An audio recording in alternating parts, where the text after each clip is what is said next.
Yes, I will. I will. We are live. Yes. Good morning, everyone. Thank you for joining us on a very, very important topic, SCMTR. We will just wait for a minute and then we are rolling off. Manishji, good morning. Welcome, welcome.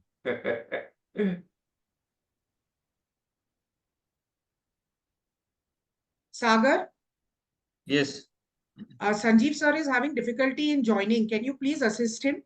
yes, I'll talk. Can you resend him the link, please? Yes, okay. Thank you.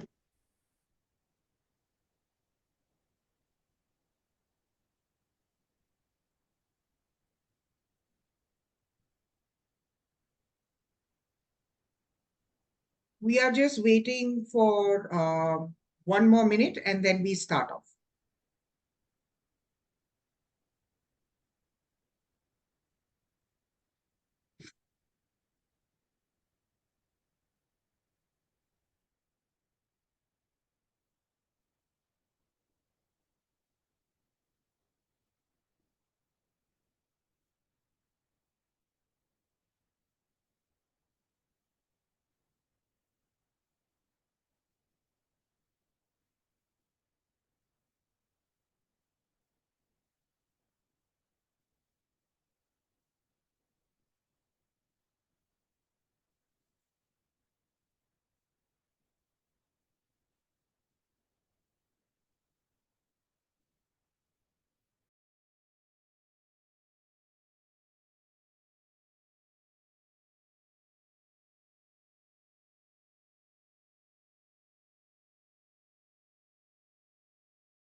Good morning, everyone. We are officially rolling out our SCMTR program today.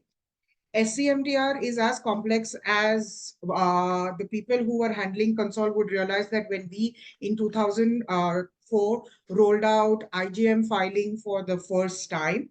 However, as we have conquered IceGate and IGM filing, we will also conquer SCMTR. And today I have great pleasure because this is one of its kind where FFI and BCBA in collaboration together proudly present the SCMTR session. Having said that, may I please request our chairman for FFI, Shri Dushyant Munadni ji, to say a few words whilst we are waiting for our BCBA president, Shri Sanjeev Harale, to join us. Dushyant bhai, over to you. Yeah, thank you, Chaitali. Thank you, Sudeep ji, for working on conceptualizing this with the Indian Institute of Freight Forwarders and Custom Brokers team. Thank you, BCBA, for highlighting the cause of SCMTR to Federation, and all of you have really kept your ears on the ground, and really thankful to BCBA for highlighting this particular aspect that needs to be understood by all. Chaitali, I'm sure you have really taken good feedback from members, and thanks for highlighting this. Point is that SCMTR has is now on verge of getting implemented. It is before implementation itself, it has evolved for almost half a decade. Since 2018, when it was first announced, until date, I think 7 years have elapsed. So now it is gradually getting into the mold of taking its final logical shape for implementation. Several of the locations have started, other locations.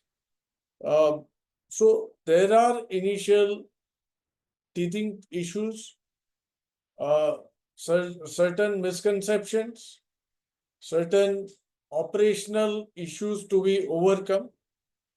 And hence, we have the team out here today of MSc to guide us through it. And SCMTR, though people say that custom brokers are not directly involved.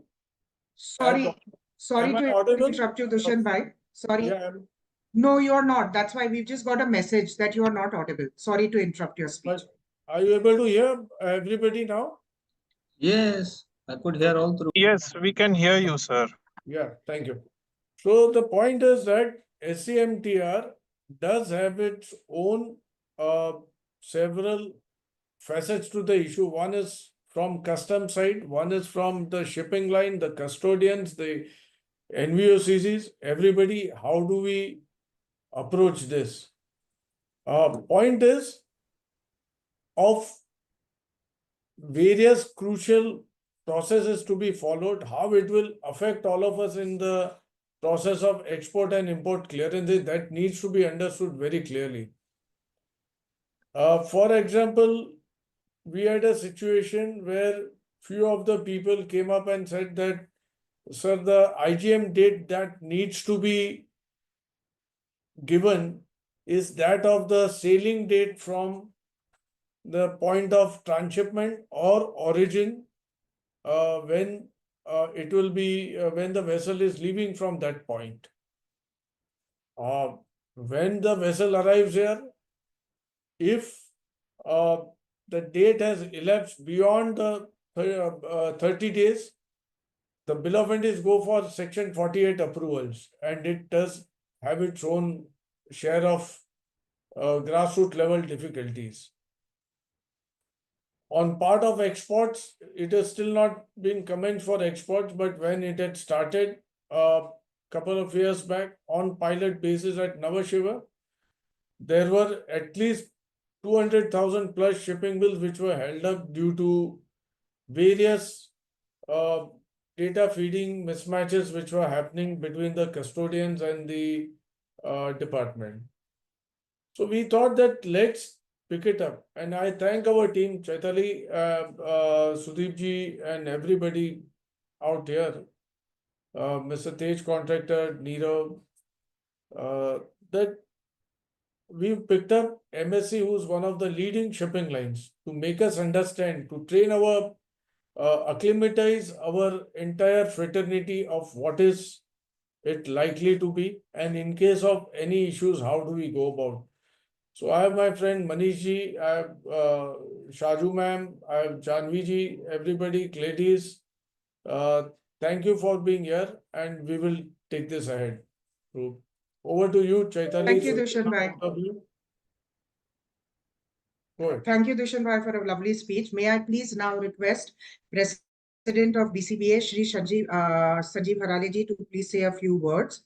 And a warm welcome to all the participants, as well as our office bearers of FFI and office bearers and managing committee members of BCBA and IIFF director and co-chairperson also. Thank you. Sanjeev sir? I think Sanjeev sir is All right. While Sanjeev sir, was in that tunnel. yes. So Sudeep will start with Sudeep ji. Okay. Sudeepta, may I please request our Honorary Secretary of FFI, Sudeepta, to say. Sir, you are on mute. Sorry, yes. So good morning. Yes, thank you, Chaitali. Thank you, Chairman, sir. And of course, welcome everybody. Just to give a brief background is that... Sudhita, your volume is coming very, very low. May I request you to please come closer to the mic? No, it was not that. Whenever I join Teams, my volume goes down. Now, I guess it's okay now, right? Perfect. So just before I was in a Teams meeting, so my volume goes slow. So just to give a background that we at FFI and a member association and a very senior member association, that is BCBA, we both have training wings. That is, BCBA has also a training wing, and FFI on a national basis, we have a training wing. And this initiative being the initiative of both these training wings along with the MSc. So we have been doing many such programs just for the information of the attendance today. So, and as far as BCBA office bearers are concerned, oh, we have Sanjeev Harale coming, President BCBA. Sanjeev sir, good morning. Yeah, good morning. Uh-huh. So we also have with us Sudhir Agarwal, who is also not only the honorary treasurer, but he is also the office bearer in charge of FFI's training wing, that is the IIFF, Indian Institute of Freight Forwarders. And of course, our chairman Dushan Bhai is there, who not only is the immediate past president of BCBA, but is a current chairman of FFI. And we have the BCBA team and we have the MSc team. I would request Chaitali to give the introduction to the MSc team. In the meanwhile, there's one suggestion with the permission of the chairman, sir, that this SCMTR, many stations have their peculiar issues, their peculiar aspects. And for example, in Calcutta, there are a lot of movements which are done by barges, and barges do not have IMO numbers. And IMO number is a prerequisite for the SCMTR regulation. So with all these, it was suggested by DG System that FFI take an initiative and form a WhatsApp group taking lead people from each and every location. So each and every one can share their difficulties and we can all solve. Maybe there's a difficulty which has arose in Mumbai and the same is being done in Calcutta. So we do not have to refer to always DG System that this is coming up. So we all know in that group. So with the permission of the chairman, sir, if you permit us, we will FFI along with BCBA, we can take the initiative and form a WhatsApp group. And because in fact, I also had a intimation from Tuticorin and Chennai team also. Chennai team also did convey about their issues. Cochin also has conveyed. So we'll take everybody, all India together. And yes, really thank Sanjeev ji for highlighting this SCMTR point. Hence, this program was conceptualized by the team. So let's get ahead there. so having said that, so welcome everybody and we look forward to a very interesting session. So over to you, Chaitan. Thank you very much, Sudeep Da and Sanjeev sir. May I please request you to say a few words? Sanjeev sir, for the participants who have just joined us as the president of BCBA. Yeah, thank you, Chaitali, and thank you, Sudeep Da and Chairman FFI, Dushan Mulani ji. So SCMTR, as I think, as everyone knows, it was originally conceptualized in 2018. And it is meant to improve the transparency and predictability of movement, and also to improve the speed and custom clearance. And as my colleague Dushant has, he has explained it to its finest details. I wouldn't like to repeat the same thing all over again. And I welcome all the participants on this webinar. I thank MSc for conducting this knowledge series, and without much ado, let's go ahead with the same. Thank you. Thank you very much, Sanjeev sir. And with this, I would like to officially welcome the MSc team. This program was possible because of Ms. Janvi Mehta, Senior Vice President Trade. And a deep thank you to you, Janvi, without which for your coordination and your assistance, it would not have been possible. Thank you to Captain Deepak Tiwari for immediately agreeing when we requested for assistance and for help. To a warm welcome to Mr. Shaju, who is Vice President Documentation, and Mr. Manish, who is the most popular person, because even the customs talks about Mr. Manish Kumar. If you can please switch on your camera. He is the Deputy GM for Ops, and he has been involved in SCMTR right from day one. So it comes literally from the horse's mouth 2 weeks ago to me that if Manish is going to be doing it and Shaju is going to be taking your session is going to be absolutely wonderful. And a warm welcome to Gladys, General Manager. Thank you for joining us.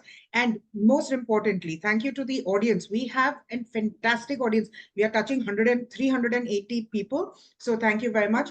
And I would also like to extend a warm welcome to the managing committee members of BCBA as well as the office bearers.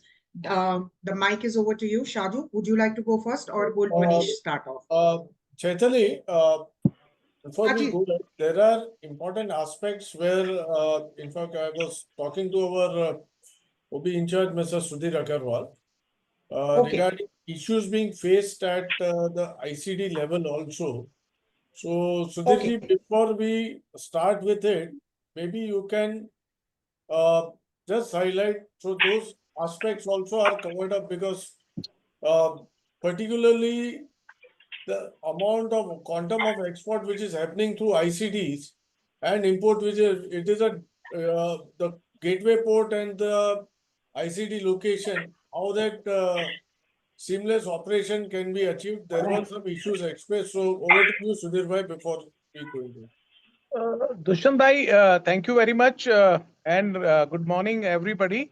As far as SMTR is concerned, I personally don't have much understanding of it because it is not being implemented in Nagpur and particularly in our area. So, as I think with the implementation, I think we will be able to understand more practically ki what are the problems we are facing. Right now, the most challenging part between movement of cargo from ICD location to the port is refund of GST on the first place, and then closure for EGM for making other benefits to the exporters like drawback and other things. So these are the challenges we are facing on day-to-day basis. But as it will be implemented, what will be the practical problems we are going to foresee? And I think when it is being implemented, after a few months, maybe we will come out and we will have a further discussion on it. Then I think I will be in a better position to highlight the problem. Thank you. Chaitali, over to you.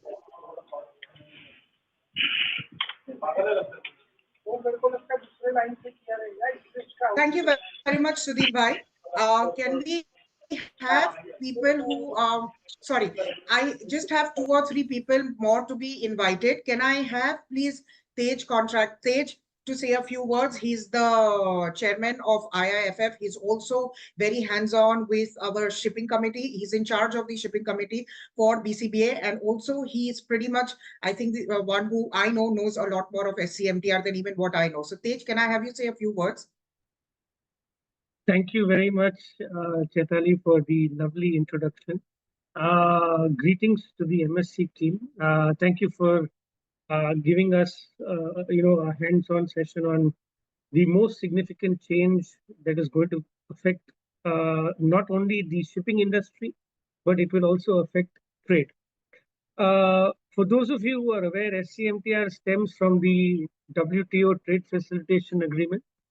And while we've had 6 long years to see it go live, it is going to be live. In reality, for custom brokers, it is not very significant. However, it is going to affect us significantly, especially in terms of exports, because all our cutoffs, etc., will be preponed. In case of imports, it is going to benefit us because all of the manifest data which we see little less than 24 hours or 48 hours prior to arrival will now be given more time and will have more information. So SCMTR is a great step in the direction to making trade much simpler, visible, and exchanging information across platforms. One thing significant and why it's very important, and I'm sure MSc will cover this aspect. Earlier, it was only the manifest data which the shipping will submit to the shipping line, and that would be taken care of. All the rest of the BLs, house BLs issued by the stakeholders would not be covered in the manifest, especially the house bills relating. When we see SCMTR going forward in a larger sense, the carriers are being asked to submit house bill of lading data as well. And it is going to be something that we all have to match. So we see this as a step in the right direction in bringing all the stakeholders on a common platform. Thank you. I mean, to the audience, thank you. Close to 400 is a historical number. It's a pleasure to have you with us. Keep learning is the only message that I can share with you. Chetali, thanks for the time. Back to you. Thank you very much. And with this, we are officially rolling out. I have just one request of all the participants is that whatever are your questions, please do put them in the Q&A because it's going to be easy for us to collate it at the end of the session. And to the MSc team, the floor is yours right now. Thank you, Chaitali and Triple FI and BCBA giving this opportunity MSc to share some information, on this SCMT, which all of you know that it started from 2018. So now the status is like that. Now SCMT is already rolled over on the import side by 15th of January, all across all ports. Filing started for the SCMT on the import side, but all still that custom has not in full flow of SCMT MIG procedures in customs. They are still capturing the data through the SCMT filing and converting into the still 1.5 version, IGM version. So the bill of entry and everything still happening on the IGM side only, as well as the amendment side also still happening on the IGM side only. So partially they moved. So there is no provision at this point of time for the shipping line to automate the customs amendments side also through the SCMT. That all going to come, in few. I think after implementation of SDM also, this export side also, they will go to the custom amendment side. So right now, still there are some portion is still happening on the IGM side under the SCMT scenario as well. Now on the export side, as per the directives that we are supposed to start by 31st March, I think 1st April onwards, shipping line supposed to file the SDM files under SCMT. But during last week interaction with the DG system, they wanted to start SCMT on the export side by third or fourth week of February onwards, because there was an extensive testing happened in the import side, but nothing has happened on the export side as far as shipping line and as far as CSN filing for the forward is also concerned. So they wanted to start testing by end of the last week of February, at least for South India locations like Mangalore, Goa, Vizag. So the customs team can station there and resolve all SCMT, SDM file related difficulties and challenges there then and there. So that is what the plan, what we came to know from the customs last week. Still there are some program changes they are planning still on the export side that will come in the due course when we start testing. So 31st, 1st April will be the, as per the information, they will go phase manner, just like on the import side they did it. The same way they will go for the export side also. That is what the information we have. But ultimately, these are all to come from the custom by official notification. So that is the status of the SCMT filing right now. So now you all know that we were involving house BLs on the import side for the bill of entry as well as the IGM filing. So BCBA and Freight Forward Association know of house BL involving into the IGM side on the import side, but so far we are not experienced anything on the export side. So this is a challenge for everyone for the house BL incorporation into the shipping line filing. So the major changes, as well, you all know that shipping line was earlier filing only the shipping bills. Data as in the EGM. So there is no relation with the bill of lading data. So bill of lading data and the shipping bill data parallelly going to the different way. If there is some changes also, custom is not going to capture. But under SCMT, all stakeholders are getting to involved. The end customer data custom is needed as per their Bulk Shipping Council information or agreement they have. They will try to evolve all manifest data, all stakeholders into this export side SCMT filing. That's why start from the shipping bill, house bill of lading, and the shipping lines master bill of lading. All these three informations are clubbed together into the shipping lines filing. So this is a big challenge, as Mr. Tej said, that if there is any data discrepancy between the forwarder filing, shipping bill filing, and the master BL filing by the shipping line, that the shipping line will not able to file finally the SDM filing. So that is a challenge, and the challenge is that the SDM file has to be done before the sailing of the vessel. So earlier, now as you know that the EDI, EGM going within 2 days or 4 days, or hard copies are going within 7 days. So there were having ample time to file the EGM. Now SDM file deadlines to the shipping line is before the sailing of the vessel. Only exception is some short shipment or excess or few containers there and here. That can be through the amendment within 24 hours from the sailing of the vessel. So that means there is everybody is pressurized to complete their task before the sailing of the vessel. So including the shipping line, that is the final filing to be done by the shipping line.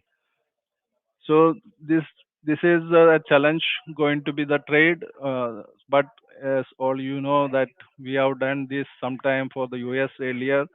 24 hours earlier we were finalizing everything. So definitely the Indian customs also looking for similar attempt from the Indian exporters and the shipping fraternity to do the filing before the sailing of the vessel, so that they have all the information in their database.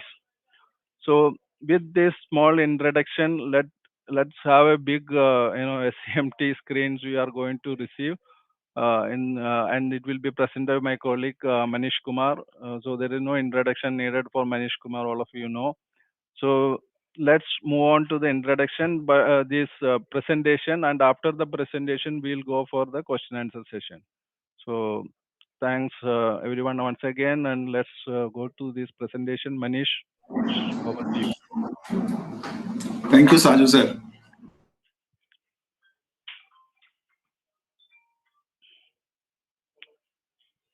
Manish, you are stuck. Manish, your screen is frozen.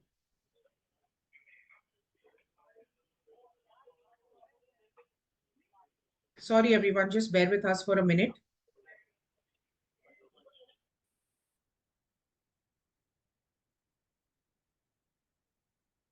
Shaju, would you like to tell Manish to rejoin, leave and rejoin again? Yeah, sure. Give some time. Yeah.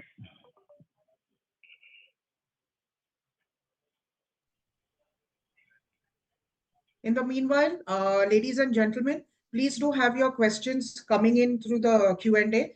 If it's possible to answer them live, we will, if it's possible. Otherwise, when we have the Q&A session, we will definitely take it up at that point of time. And this session on SCMTR is going to be थोड़ा बाहर आके as वापस well as join करो ना. Hello. हाँ, बाहर आके वापस join.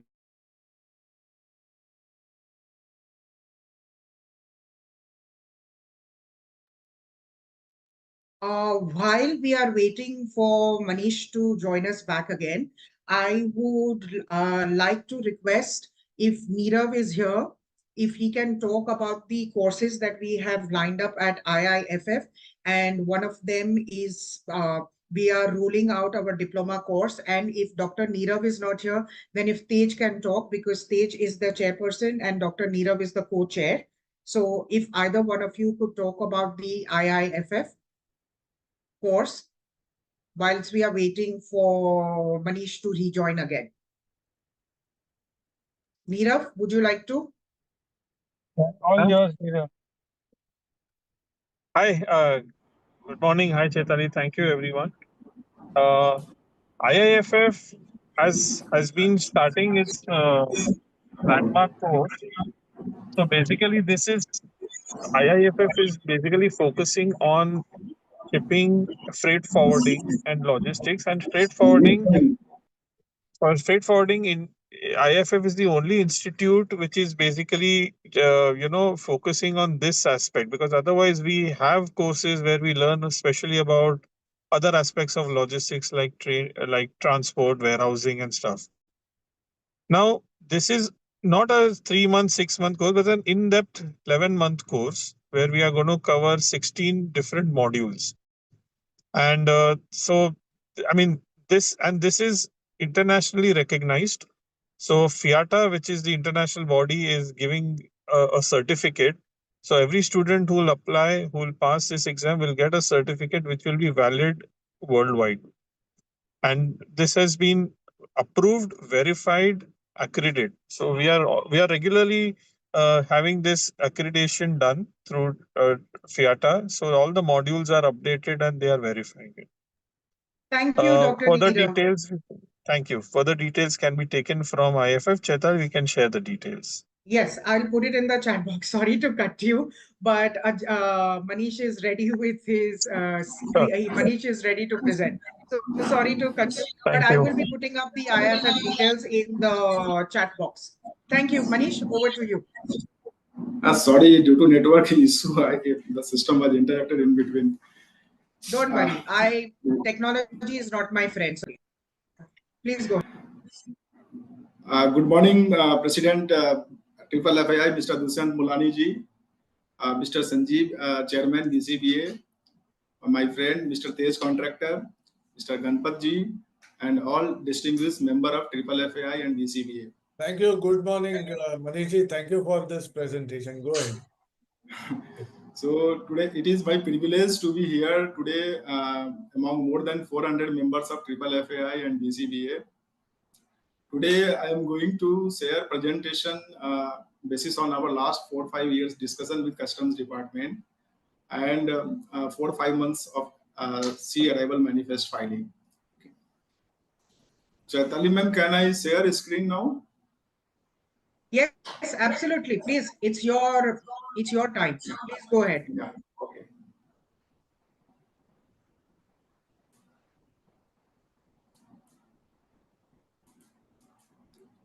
Is my screen visible? Yes, Yes. So MSc India is welcoming Triple FAI and BCBA members for this SCMT session. SCMT now not new for us. Okay, we all are facing some level of difficulty since last 3-4 months.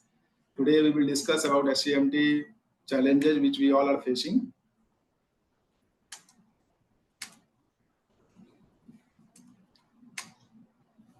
So these were the officers who were initially involved in SCMT filing. As Mr. Mulani said, that SCMT was conceptualized in the year 2018, and then the discussion was started. After various discussions, a lot of amendments have taken place, and the final version of SCMT came into existence 5 months back, and which were implemented through various phases. The final implementation took place across the country from 16th of January onwards. The right side officials who are involved, who are currently in the position who are taking care of SCMT activities. Mr. Sanjay Agarwal is chairman of CBIC. Mr. Anuj Gogia, who is handling all SCMT related activities and taking policy level decision. Mr. Anant Kumar is Director Customs, and Mr. Rohit Singla, who is taking care of day-to-day handling of SCMT activities. So these names do not require any introduction. Everybody is aware of these officers. Today we will discuss about the changes in SCMT filing, what abbreviations are used, what are the technical concept of JSON filing, how freight forwarders are involved, various scenarios are involved in filing of SCMT, what are the steps involved in CSN filing, okay, what reference numbers are required to vessel operator for filing of arrival and departure manifest. This will be presented through various slides, which will come in the next slides. So as we mentioned, SCMT was conceptualized in the year 2018, and after various discussion, a lot of amendments were taken place. Finally, on 31st August, one circular was issued for implementation of sea arrival manifest through various phases, and that implementation took place on 11 September 2024. Navaseva and all other major ports were implemented from 16th of January onwards. So presently, sea arrival manifest is being filed as per SCMT format. Now we have a new circular which we received on 15 January 2025, that they are expecting SDM filing also, sea departure manifest filing also from 1st of April. Customs team is conducting various outreach program. We had 2 such outreach program in Mumbai Customs last week, and there are few more in pipeline in Chennai and other ports.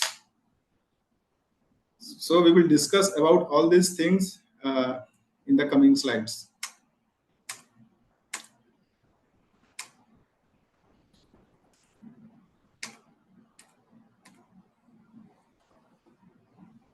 As you are aware, SCMT is going to replace the existing filing of IGM and EGM system.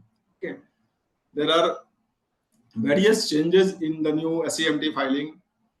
Earlier, there were very limited data required for filing of import general manifest and export general manifest. Now, custom needs master BL level data, house BL level data, and other data in the new SCMT environment. So, as I said earlier, this was conceptualized in year 2018. It came in public domain in August 2018, and thereafter, after various amendments, the final SCMT version is in the public domain now. Okay, this SCMT is going to supersede Import Manifest Regulation 1971, Export Manifest Regulation 1976, and Transshipment of Goods 1965. Okay. What changes is actually going to take place in SCMT? Earlier, the manifest was filed port specific only. For example, if vessel is coming to Navaseva port, only Navaseva filing was required. Okay. For other cargo which are on board on the sea, that were not filed at the first port of filing. But in SCMTR, manifest is required for all on board cargo. Okay. There is a massive change in timelines. Okay. As said by Mr. Tej, contractor. Okay. Today, we have to file arrival manifest even before sailing of vessel from last foreign port. Okay. So then there is a filing, CSN filing process by the freight forwarder. Today, freight forwarder is filing console IGM after filing of master IGM. Okay. But in SCMTR, they have to file cargo summary notification message before filing of arrival manifest. So there is a change in timeline. So every deadline will be switched to the last foreign port. Okay. Also, here there will be advance intimation of arriving and departing cargo. As I said, all manifest, everything will be declared before arrival, before sailing a vessel from last foreign port of call, even for the cargo which are on board on the sea, which are not meant for India port. Okay. There is a provision to declare crew list, stored items, even crew belongings also in SCMTR. So the paper document which are now we are submitting to the customs department, all these details will be declared in SCMT electronically. Also, there will be track and trace facility of every cargo. Now, how the track and trace of every cargo is possible? Okay. Earlier, we used to get one IGM for all the BLs. There was no BL specific reference number generated by the customs department. But in SCMTR, for each BL will have a unique reference number, that is PCIN and MCIN. So whenever house BL will be involved, there will be PCIN. Whenever there will be master BL involved, no house BL, there will be PCIN. And when both are involved, then there will be PCIN and MCIN combination. We will discuss about PCIN and MCIN combination in the coming slides.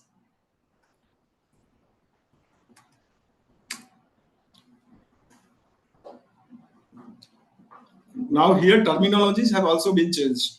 Okay, shipping line and shipping agent. Now there will be no shipping line. Shipping line will be known as authorized sea carrier, and shipping agent will be known as authorized ship agent. Similarly, IGM, there will be no IGM now. It will be known as sea arrival manifest. EGM will be known as sea departure manifest. SMTP will be known as arrival transshipment manifest. Truck summary will be departure transshipment manifest, and EGM amendment will be now called as sea departure amendment. So the terminology is also going to change in SCMT.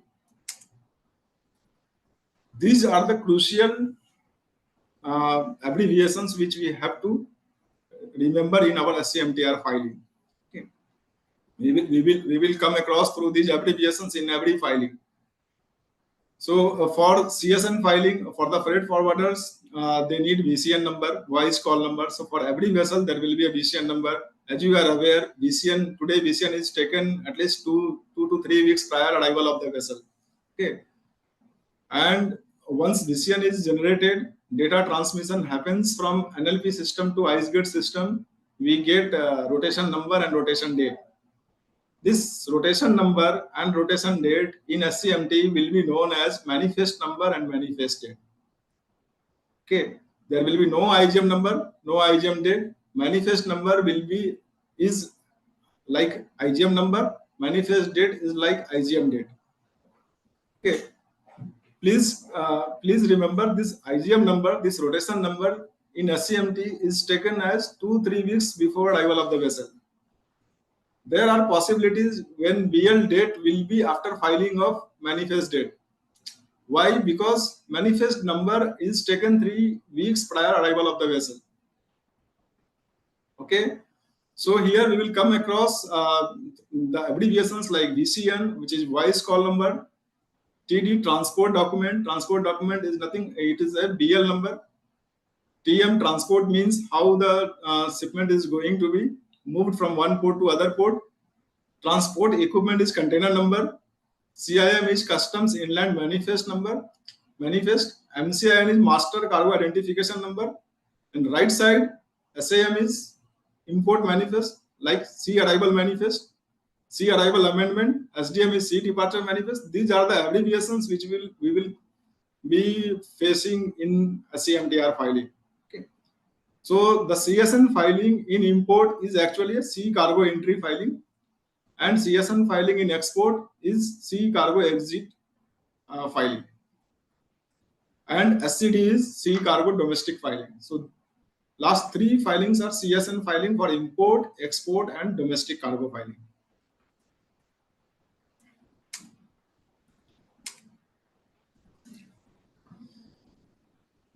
There are various stakeholders involved in SCMTR filing. So through this slide, we are just showing how the stakeholders are involved and what roles are expected from them in SCMTR filing.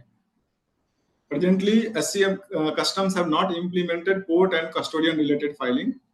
So they are out of picture as of now. But once everything will be in line, then they may implement custodian related filing also. Transshipper, when cargo is coming from ICD location, okay, to the port area, and then from port it is going out of country, then transshipper have a role to file ETP on IceGate. Console operator, NVOCC, and freight forwarder will have to file CSN message before filing of arrival and departure manifest by the shipping line.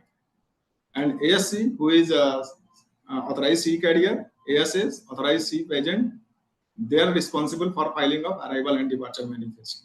So these are the stakeholders who are involved in SCMT process.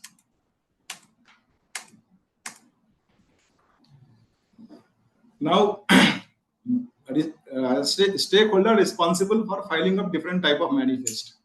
Okay. C arrival manifest and C departure manifest is expected to be filed by the authorized C carrier, authorized C agent, who is actually a vessel operator. So C arrival manifest, C departure manifest are expected to be filed by the vessel operator. Import console filing, that is C cargo entry filing, can be filed by the freight forwarder, NBOCC, and even by the co-loaders. Co-loader meaning here is if a vessel is owned by one particular shipping line, and if there are some slots for the different shipping lines, okay, the shipping lines who are having slots on a particular vessel, those party can file their manifest independently as a co-loader. Okay, they also have option to file manifest through console SCE filing and SCX filing only. So now you may have questioned what is the difference between forwarders console filing and co-loaders co-loaders SCE and SCX filing. Forwarders can declare house BL data, and they can declare MBL as a reference number only, because they don't have complete MBL data, correct, at the time of filing CSN message with customs. Co-loader, who is actually a shipping line, can file SCE message by declaring complete MBL data, complete house BL data. Also, they may get CSN number from their forwarders if in case CSN have been filed by their forwarders independently. So in that case, they will file C cargo entry message by just quoting CSN number of their forwarders filing. Okay. So this is the difference between freight forwarder SCE filing and co-loaders SCE filing. Same as SCE in export, that is SCX filing, C cargo exit filing, that is expected to be filed by freight forwarder and MBOCC and co-loaders. And in case of domestic cargo, C cargo domestic filing is expected to be filed by domestic cargo carriers.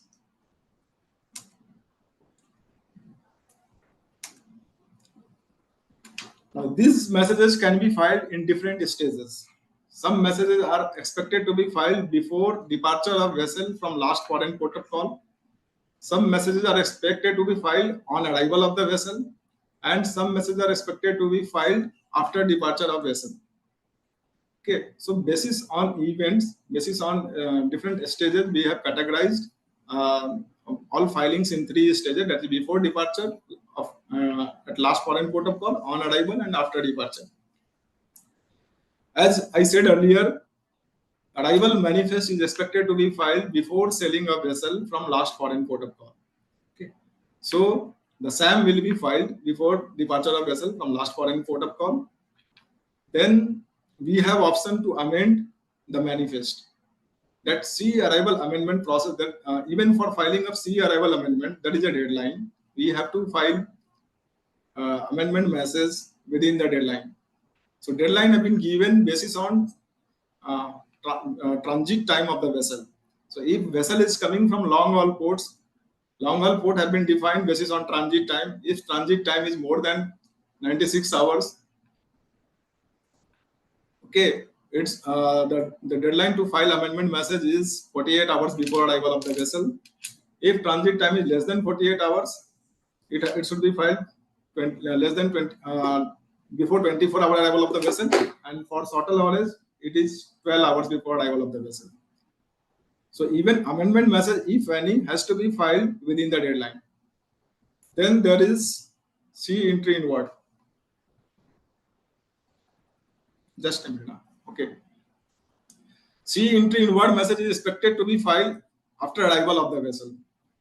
So today, inward entry is done by the custom officer. We approach customs department with hard copy documents. Huh? Okay.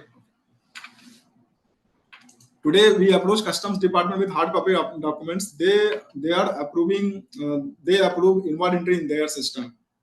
In SCMT, inward entry, even application is expected to be submitted electronically by the authorized C carrier or authorized C agent. Once inward entry is done, I mean SCI message is filed, bill of lading data cannot be amended. So whatever amendment is required to be done in arrival manifest, that should be done, that can be done before filing of SCI message. Once SCI message is filed, system will be logged, and then we are not allowed to make any changes in the arrival manifest. So we have to keep this thing in our mind that okay, if there is any changes, that changes can be done before filing of SCI message only. On arrival of vessel, as I said earlier, departure manifest in export leg is required to be filed by the vessel operator before sailing of the vessel. So even departure manifest will be filed after arrival of the vessel itself. If there is any amendment in departure as done in import leg, that amendment can be done within a timeline, and that timeline has been given within 24 hours of arrival of the vessel, within 24 hours of sailing of the vessel.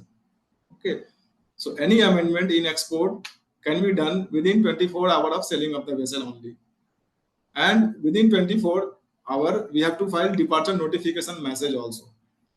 So it is, C departure notification is similar to SCI message, C entry inward. Once SDN message is filed, we are not authorized to make any changes in the system. We are not allowed to make any changes in departure manifest. Okay, so any changes in departure manifest can be done before filing of SDN message only.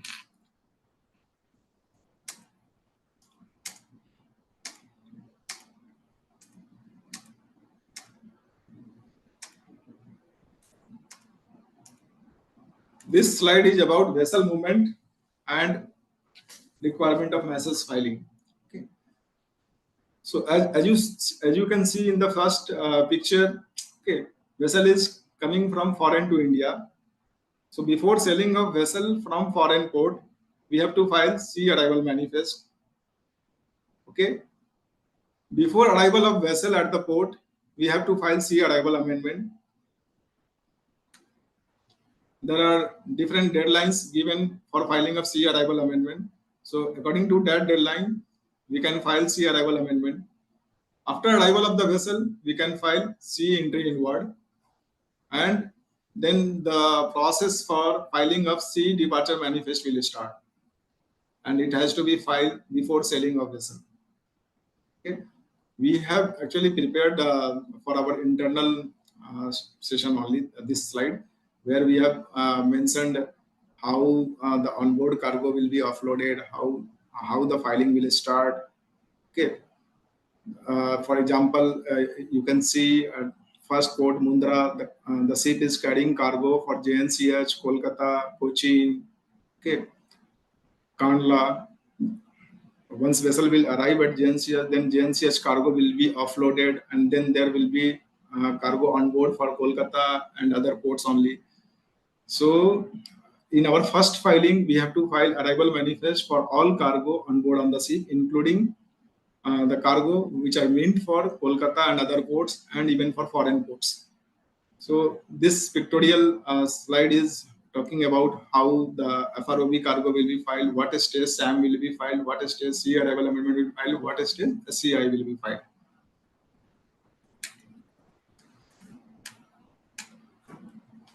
Now this is the very important thing. Now in SCMTR, everybody will be familiar with PCIN number. As mentioned in this slide, every HBL will have PCIN number, and in export, every shipping will have PCIN number. Okay. So once arrival manifest, once CSN is filed in SCMTR, every house BL will have one reference number. That reference number will be PCIN number. Okay. in shipping bill, you all are already aware that shipping bill is one shipping bill is processed, one reference number is generated by customs department, that is PCIN number. So in export shipping bill, we already have PCIN number. In SCMTR, similar to export, each HBL when CSN will be filed will have PCIN number. So PCIN number is unique number assigned by customs to identify a cargo. Even when the custodian filing will be implemented, the stuffing and stripping process will be based on PCIN number. When the filing MCIN is basically when MBL and HBL data are filed together. Okay, so when MBL and HBL data are filed together, or HBL is filed by the forwarders in their CSN filing, when HBL reference number is tagged with MBL data in shipping line arrival or departure manifest, custom system will generate MCIN number for MBL. Okay, so MCIN is master cargo identification number, which will be generated for master BL level document when declared with HBL data.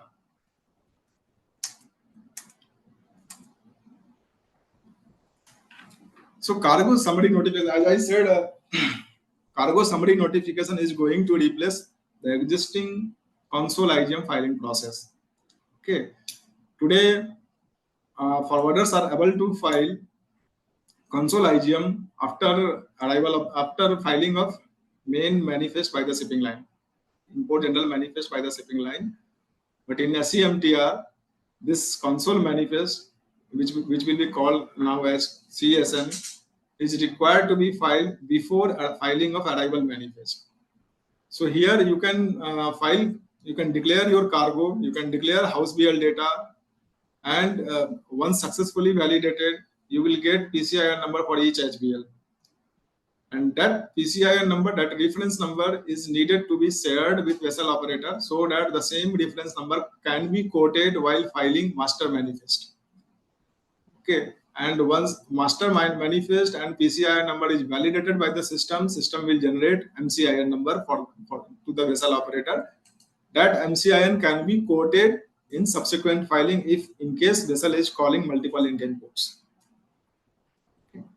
So whenever CSN is successfully validated, system will generate a unique reference number, PCIN number for each HBL, and when MBL is tagged, system will generate a unique reference number for MBL, that is MCIN.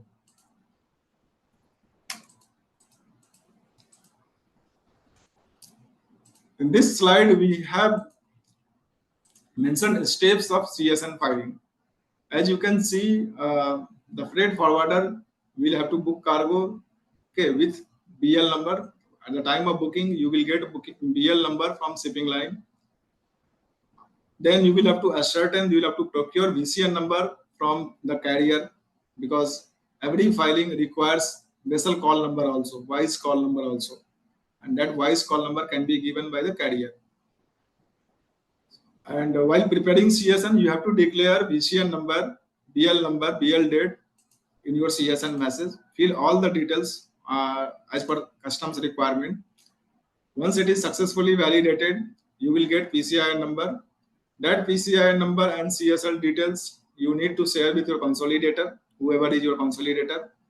Okay, then consolidator will be able to file this consolidated details along with their BL details, and that need to be shared with vessel operator.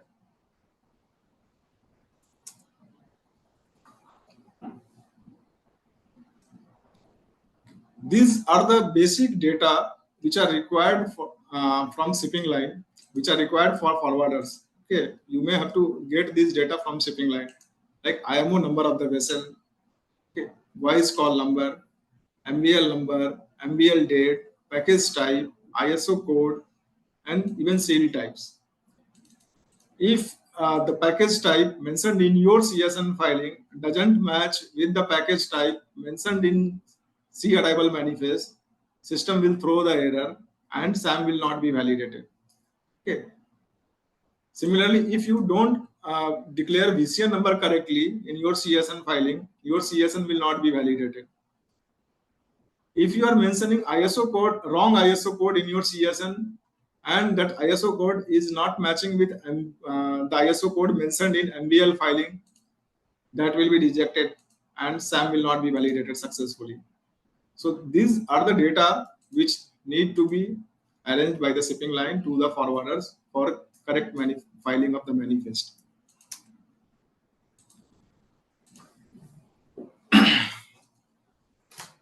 Today, in the last 4 or 5 months, we have done arrival manifest filing. We are regularly filing arrival manifest in CMD format.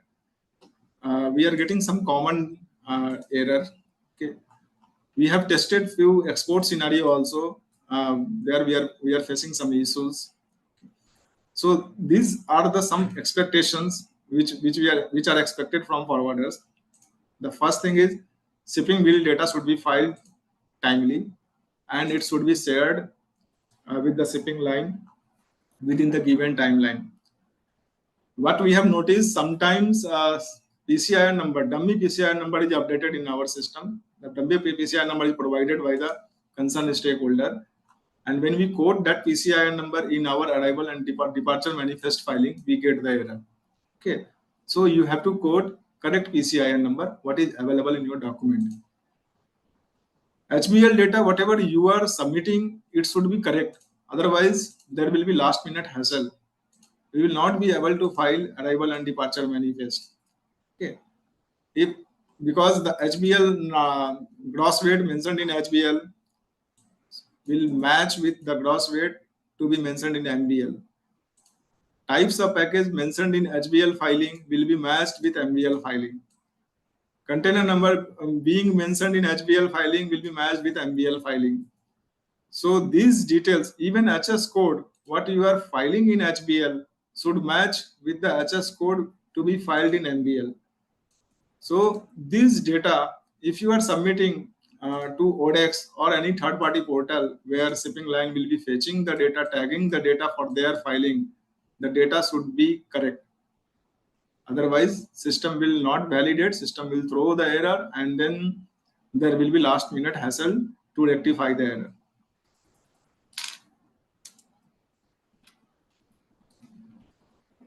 These are the basic checks which need to be done before CSN filing. First, there should be correct VCN number. Then CSN, if any has to be filed by the forwarder, should be filed before selling a vessel from last foreign port. Okay, so that is before arrival of first vessel at first Indian port. The final destination, the ICD destination which you are mentioning in your CSN filing should match with the ICD destination to be filed in MBL filing.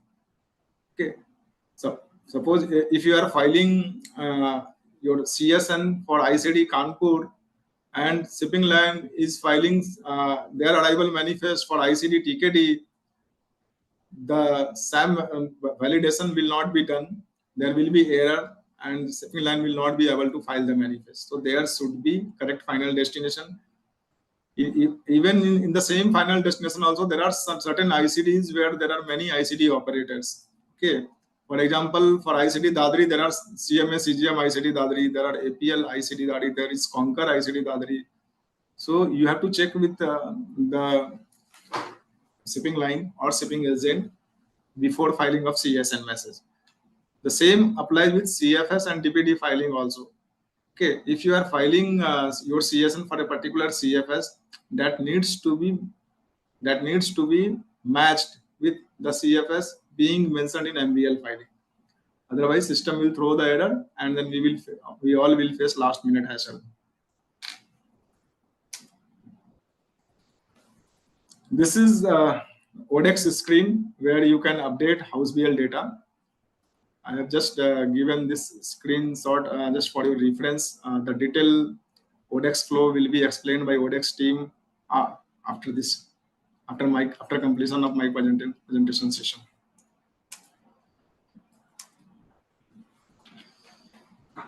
There are different scenarios in CSN filing. There may be case when you will have one HBL and one shipping bill. There is case when one HBL may have multiple shipping bill. There may be case when one shipping bill may have multiple house bill. So in import that is a simple scenario, but in export it is going to be a very complicated scenario.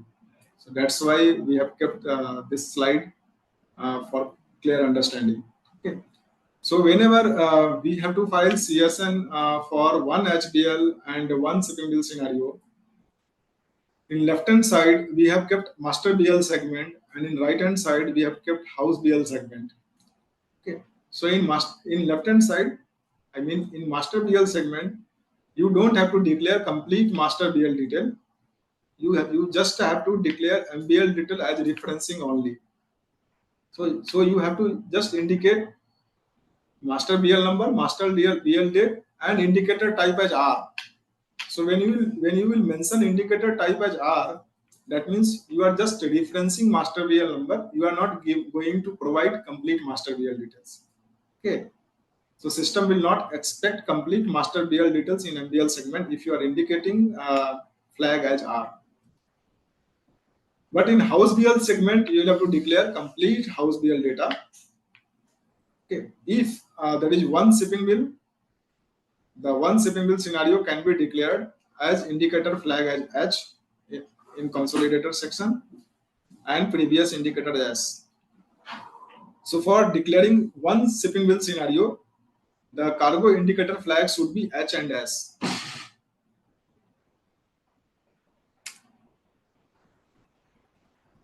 The second scenario is one HBL multiple shipping bill. Okay. Even in this scenario, there is confusion in filing of one HBL multiple shipping bill scenario. It is still under discussion with Customs Department, because as per their existing filing, as per their structure, each such HBL needs to be filed separately, and then that HBL CSN number needs to be quoted in MBL CSN, and then departure manifest has to be filed.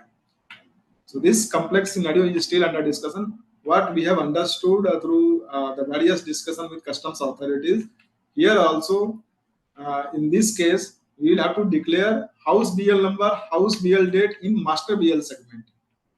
This is the difference between previous slide and this one. In the previous slide, I mentioned that in MBL segment, we can declare master BL number and master BL detail, master BL date.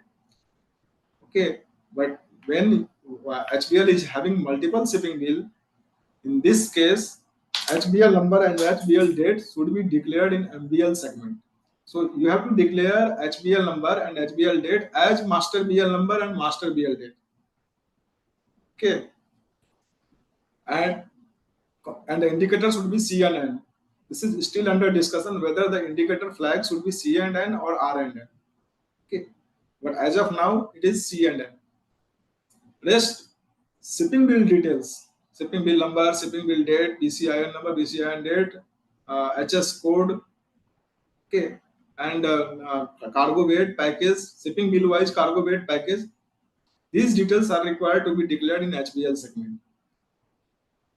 So now, why this change has taken place? Why this is the change in multiple shipping bill scenario? Because as I said, shipping bill details can be declared in house BL segment only, and the loop is available in house BL number only, where multiple house BL can be declared. Okay, but since there will be scenario of multiple house BL, multiple shipping bill, one house BL, multiple shipping bill, so it is not possible to capture all shipping bill data, multiple shipping bill data, by mentioning HBL number in HBL segment. So that's why HBL number and HBL date is required to be declared in MBL segment. Shipping bill number will be declared in HBL number, and in CIN type where PCIN number has to be declared, there we can declare shipping bill PCIN number. Okay. In the coming slide, we will show you one sample of CSN file also. This is the complex SCM filings, HBL filing scenario. See, you can see here there are three master BL involved: MBL1, MBL2, and MBL3. There is no issues with MBL2 and MBL3 because in MBL2 and MBL3 there are no house BL involved. Okay, MBL2 is having 3 shipping bill, MBL3 is having the 1 shipping bill. So master BL can be declared in master BL segment, and these 3 shipping bill can be declared in house BL segment. So there is no issue with filing of MBL with multiple shipping bill scenario. But when master BL is having multiple house BL and multiple shipping bill, that is the issue, because the loop is in house BL only, not in shipping bill. So in that case, as I mentioned in previous slide, shipping bill numbers, multiple shipping bill numbers are required to be declared in as house BL number, and house BL number will be declared as master BL number. So for every house BL, there is a need to file separate CSN. And once CSN is filed, house BL CSN is filed, then every house BL CSN is required to be filed in MBL CSN. And then thereafter, departure manifest can be filed. Okay, so this is the very complex HBL filing scenario, which is still under discussion with Customs Department.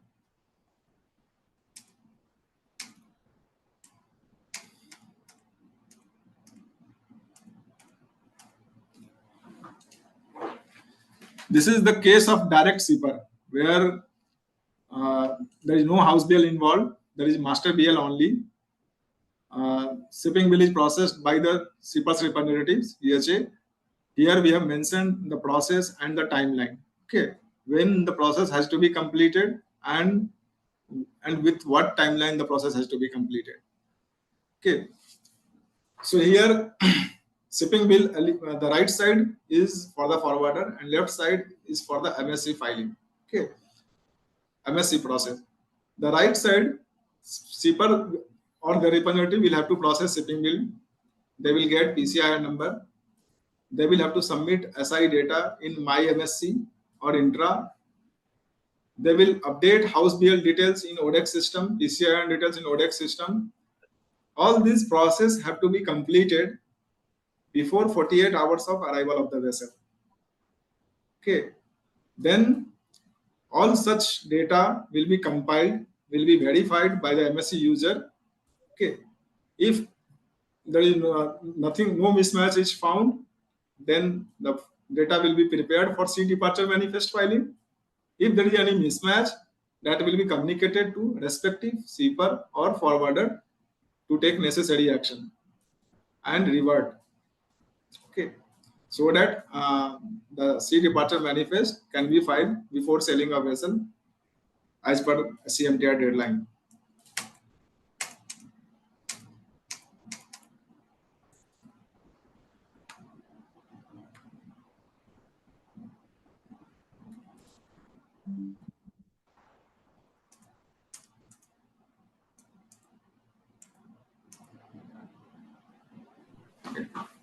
This is about non-registered forwarder.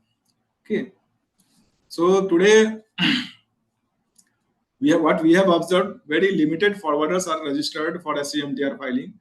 In the last 4 to 5 months, the sea arrival manifest which we have filed across the country, we are getting approx 80 to 90% house BL data from the forwarders, okay, to be filed by us.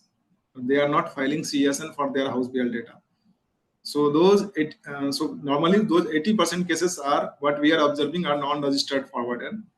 Okay, they are just providing complete house BL detail to shipping line, and then shipping lines is requested to include all those house BL data for their arrival manifest or departure manifest filing. So for this non-registered forwarder, this is the process. As I said in the previous slide, again in this slide also, they have to process shipping bill first. There may be, if there are 2 shipping bill, there will be 2 different PCI number, PCI 1 and PCI 2. They will update SI data in My MSC and Intra. Okay, and they will submit house BL details, including PCI details in ODEX system. The cutoff for filing of declaring all these details in ODEX system is 48 hours prior ETA of the vessel. With the previous slide, as we mentioned in previous slide, the same process is applied here. Shipping line will verify all the data. If there is no mismatch, the data will be prepared, data will be taken for SDM filing, and SDM will be filed. If there is mismatch, that will be communicated to respective forwarder for taking corrective action. that corrective action is required to be taken within a deadline, and that will always be before 24 hours prior sailing of the vessel. Okay.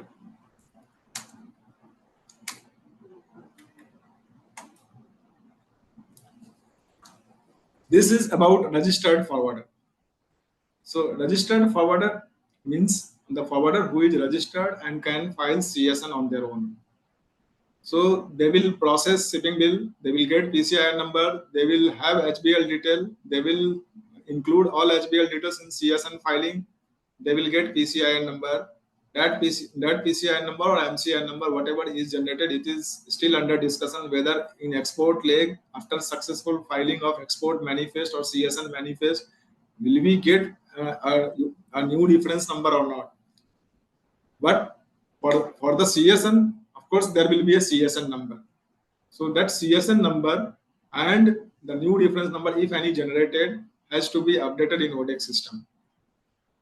Okay. These details will be matched by MSC team. If there is no mismatch, then the data will be taken for SDM filing. If there is a mismatch, it will be communicated to respective forwarder for taking corrective action.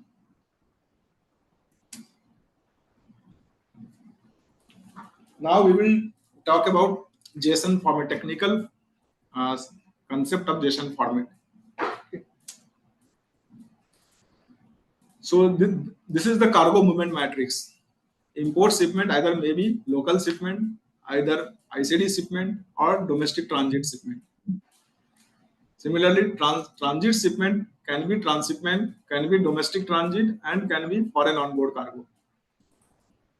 Export transshipment can be ICD shipment, can be local export, pure export, can be domestic transit. It has wrongly been mentioned as FT. Export cannot be as foreign transit cargo. Okay. And then there is coastal goods, which can be local, ICD item, and domestic transit.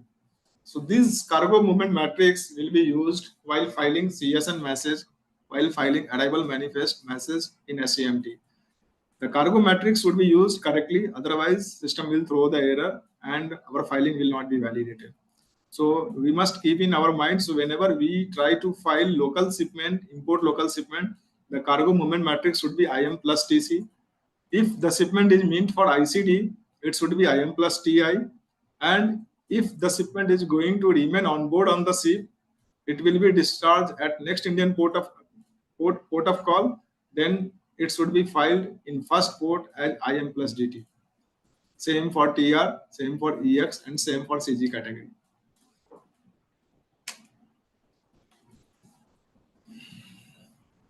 These are the consolidator flag type. So as per SCMT concept, the BL type can be either straight BL, house BL, or consolidated BL. So when BL is declared, BL type is declared as straight or S, that means system will not expect any house BL data for that particular master BL. If it is declared as C, then system will expect master BL data as well as house BL data. If it is declared as H, then system will expect house BL data. That is, there are different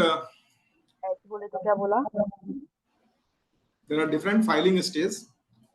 If it is already filed, manifest is already filed, then the previous indicator will be yes, previous filing status will be yes. If we are filing first time, then previous filing indicator will be no. If we are declaring indicator as a reference only, it will be R. And if we are filing as consolidated indicator, so we are filing master BL data with CSN number of house BL data, then it will be indicated as C. So this is the consolidator flag type which will be used in CSN and SAM and SDM filing. I am going a little fast because we have to cover 47 slides and then we have one session with ODEX also. So sorry. These are the mandatory data requirements. Okay, if at the time of first manifest filing, when the manifest is being filed at first port, BL number, BL date, port of loading discharge, name and address of consignor, name and address of consignee, name and address of notified party, number of package, goods description, transport container details, cargo itinerary, IEC of consignee, PAN number of notified party, invoice value is presently optional. Okay, but in regulation it is mentioned that it is a mandatory field. However, in filing it is optional as of now. Cargo HS code, IMDG code, UNDG code, these are the mandatory details which are required to be filed in first filing. Once it is declared in our primary filing, in subsequent port filing, these are not required to be declared again. We just have to declare reference number which we will be getting from custom system.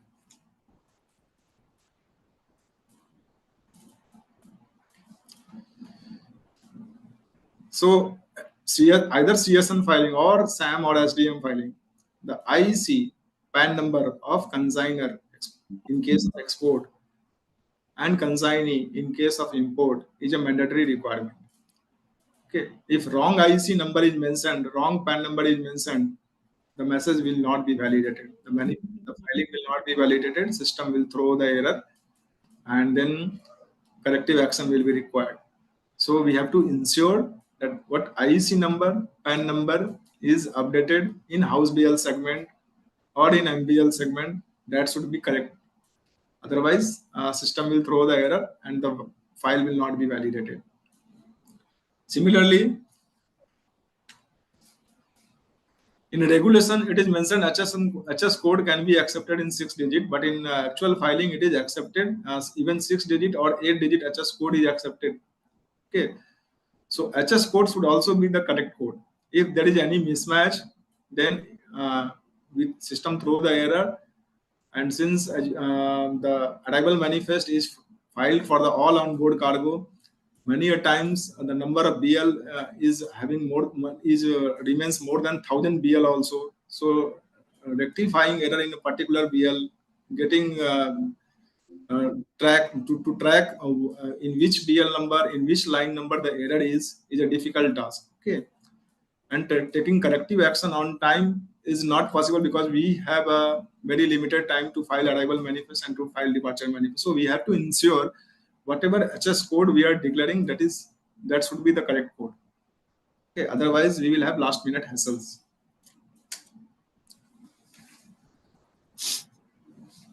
This we have just given some information for CSN and SAM filing. These are required for SAM or CSN filing. You have to mention submitter type, under which role you are filing the message. If you are ASC, you have to declare ASC. If you are ASN, you have to declare ASN. Okay. So normally freight forwarder will come under ASN category, ANC category. Sorry, ASN, ANC.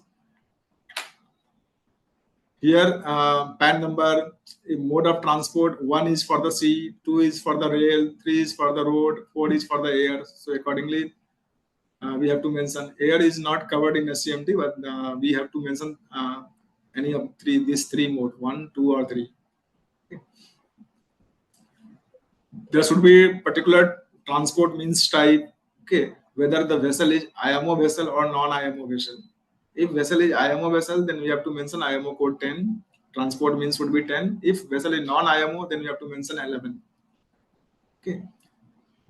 Ship type is required to be mentioned. Purpose of call is required to be mentioned. Okay. Reporting event, what message you are filing. Okay. Whether we are filing import CSN message, whether we are filing export CSN message, arrival manifest, sea entry inward, departure notification. So the reporting event should be filed, should be declared in our arrival, departure, or CSN message. Transport equipment, as I said earlier, transport equipment is container, contract is bill of lading. Okay. So if number of transport contract, this is required for arrival manifest filing and departure manifest filing. Shipping line have to declare how many BLs are involved in filing of arrival manifest and departure manifest under total transport manifested category. So these are the basic details which are required to be declared while filing CSN. Now the changes. This is the very important slide. We have to identify what are the changes in the legacy system and SCMTR system. Right. Even today also, we are getting query from various forwarders after filing of arrival manifest. We have got query whether they can file console in SCMT environment. So we have to clarify here. Now there is no console filing process. If you have to file console, that console has to be filed before filing of arrival manifest by the shipping line. Okay. So in case of console filing, you have to file CSN message before SAM is filed by the vessel operator. Okay. Here you will have to quote correct VCN number. Rotation number will be used as common number. So you will have to procure rotation number from the shipping line. You'll have to mention rotation number you are filing in your filing. Master bill of lading is a mandatory field, so you must have master BL number. Okay. In case of CSN filing, you have to declare master BL number, master BL date. You don't have to declare complete master BL details, but just you have to show, just you have to declare BL number and BL date. Okay.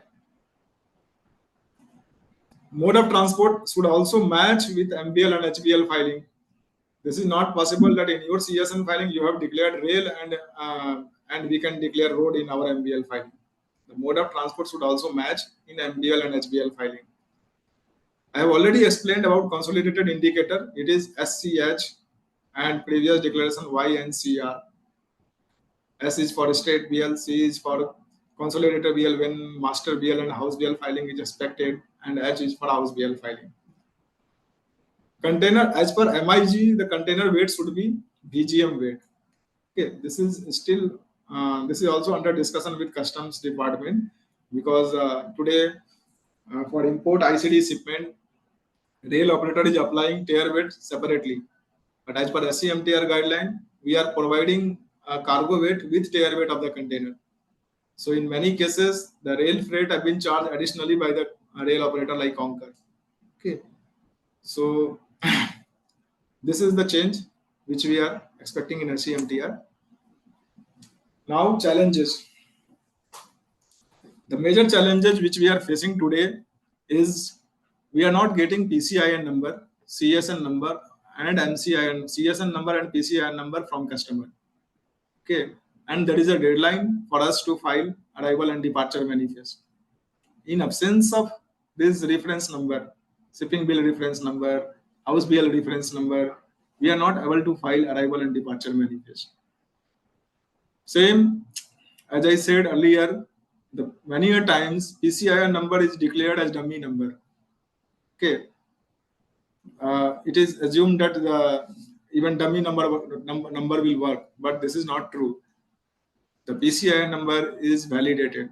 Okay, whatever PCIN number is updated in ODEX system, that will be tagged in house BL filing of shipping line, export filing of shipping line, and that will be validated by customs system. So please ensure CSN number, PCIN number, which is declared in ODEX system, should be a correct number. That is a challenge for us also, bill of issuance of advance bill of lading number. Okay. For MSC case, we have already started issuing advance bill of lading number, but then tagging of container, actual container, linking of container with BL is still a challenge which we are working on that. As I said, in case of mismatch of CS and SAM data, those mismatch need to be communicated to forwarder. Okay, and then forwarder will have to take corrective action before the deadline of SCMT filing. So it is still a challenge, because many a times we forward the response to the forwarders and the corrective action is not taken by them. So in that case, we don't have any option than to file MBL data only, because the complete vessel filing cannot be delayed.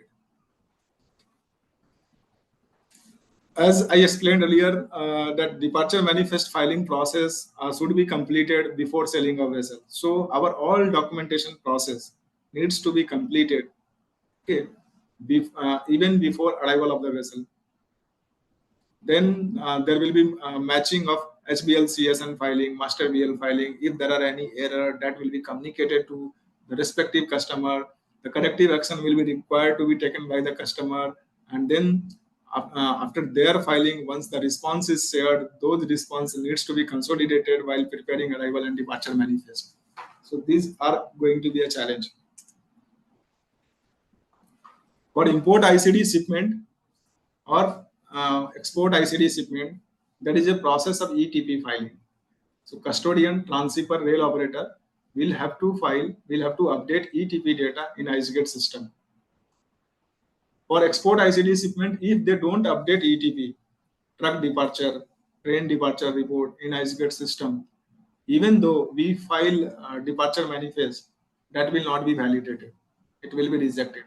So we have to inform our custodian, we have to inform our transhipper, rail operator to update ETP data on time. Otherwise, due to non-filing of their process, the export manifest will not be filed on time.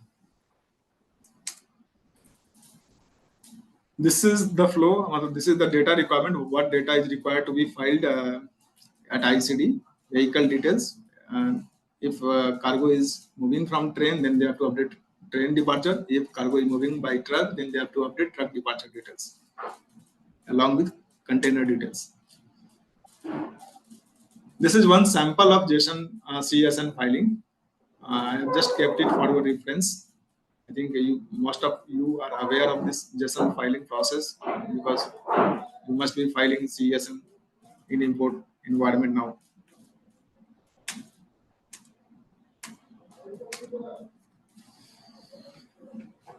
As I said, there is a process change for carrier, there is process change for forwarder. Okay, process change for carrier is we have to the total onboard list should be available with us before selling a vessel from last foreign port. Okay, we have to complete our documentation process in terms of accommodating HBL data, master BL data, nomination of CFS, nomination of ICDs, nomination of TP vessels, transshipment vessels. Okay, everything before selling a vessel from last foreign port.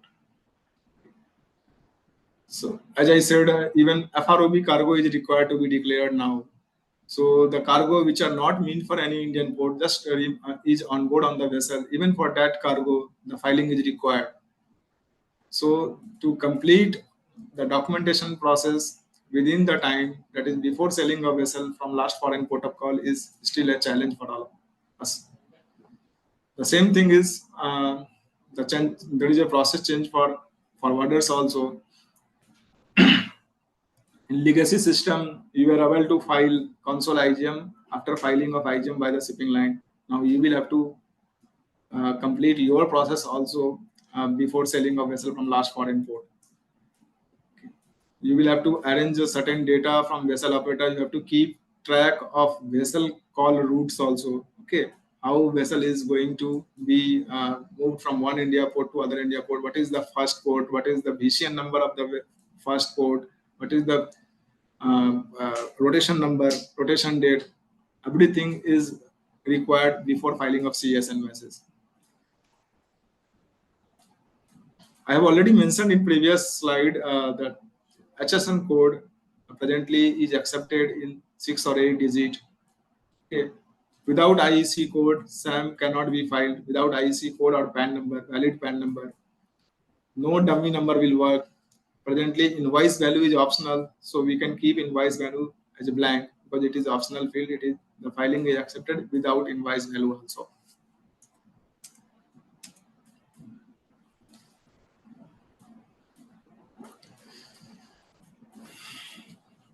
So already we have discussed about process change for forwarder, process change for carrier. I'm not going to take more time for this slide. So new timeline. As I said, the CSN filing process, SAM filing process is required to be done before selling a vessel from last foreign port. So there will be a timeline required for the vessel operator to complete all the process. Initially, there is, as we all know, there is a DPD filing, there is ICD filing, there is CFS filing, SEZ filing, transshipment filing. Okay. So all this process, all these nominations are required to be furnished at least 48 hours prior to vessel arrival at the last foreign port. Then only all details can be accommodated in final arrival manifest filing. There will be no last minute process because that is a deadline, and then all process have to be completed within that deadline. Same for the export. Even shipping instruction is required to be updated 48 hours prior to arrival of vessel.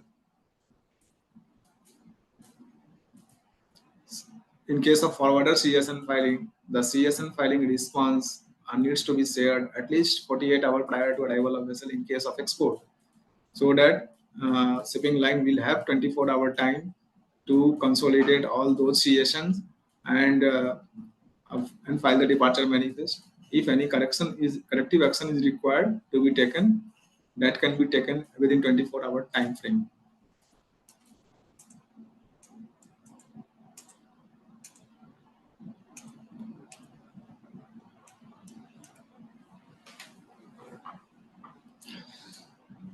So this is that is process changes for freight forwarders. Now you'll have to file advance CSN. You don't have as you are doing in legacy system, you are filing console IGM after filing of IGM by the shipping lines. That is going to be changed. If there is any amendment, that amendment process is required to be carried out. That discrepancy has to be resolved before filing of arrival manifest. House BL documents data must be submitted to the respective shipping line much in advance. Okay, then only HBL data can be tagged with MBL data. The details should be timely and accurate.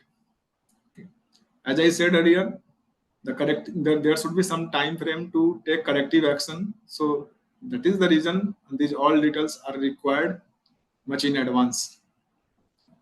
And after filing of your CSN, after filing of HBL data, after submission of HBL data, all those data will be tagged in the filing of arrival and departure manifest of shipping line. So we have discussed these things, abbreviation of SCMT, manifest filing, stakeholders wise, reporting events, steps involved in CFS filing, House BL scenario of freight forwarders, what are mandatory details required in SCMT, technical concept of JSON file. So I hope we have covered everything what is required in SCMT filing. Thanks. Over to you, ma'am. Thank you, Manish. It has been a fantastic session, so much in depth, and I learned so much today. So thank you very much. It has been brilliant. And with everybody who is asking, for the presentation, yes, the presentation is going to be emailed to all the FFI members as well as the BCBA members. Along with that, we are also going to be uploading this video onto our respective websites. So please keep a lookout for that. Now we are going to come to the Q&A. There are a whole bunch of them which I heard. And before that, may I please give a warm welcome to Sanjay Shingote-ji, Prashant, Kalyan Bhau. They are all our managing committee members from BCBA. If I have missed out any, Rajesh ji is our office bearer from FFI. So warm welcome, Rajesh ji. Everybody who's asking for the presentation, I'm repeating myself, all of those who have registered will be for this webinar will be getting the presentation. So please don't worry about it. Now it is time for Q&A. Manish, shall I start? Chetali, before Q&A, yes. Chetali, before Q&A, Shaju, do we want to show the ODEX screen now, or it's okay if we don't show? Ideally, I suggest to have a screen because there also the users will have more training needed on the export side, because import side they are used to have the screens for the house BL entry, CSN entry, and shipping bill entries. So if Chaitani wish to Okay. display that, then we can go. All It's right. just for Fair enough, display Shaju. understanding. Just to display understanding. I don't think Fair it will enough. take Yeah. more than 5-10 minutes. I don't think it will take. Okay. Fair enough. All right. Please go ahead. Is the gentleman from Odex online? Has he joined in? Shaju? Yeah, hello. One, Yeah, hi sir. Sangam this side from Odex. yeah. Can you please Yeah, switch? Sangam. Yeah, he's there. So can you just show these three screens, basically how the shipping bill number, I think which presently all exporters are uploading into Odex as far as multiple shipping lines are concerned. Now they have to do link with the master BL number. So that screen you have to show them. And the other way is there are two screens. One is that whichever the forwarder is not able to do the CSN filing directly, just like an import, they can submit their house bill of lading data also in the ODEX. From there, the shipping line capture the master BL and the house BL data link, and then SAM filing, SDM filing will be done on the export side. The Right. other way is the forwarders can directly file the CSN. Then that CSN number can be given with the master bill of lading also in the ODEX. So these three Good. way of inputting the data for a SDM filing, please display. So what Shaju, are the 1 entries? minute. Shaju, Yeah, Shaju, sorry to interrupt. We are yeah. having audience who is leaving. So may I please request the audience to stay back because we still have we still have another 10 minutes to go. Thank you. For everybody who's here, can you please stay back? Thank you. Please stay back. I suggest this session also will be useful for them. Yeah. Yeah, sure. All right. So who is going to be start and who is Pooja Dhepe?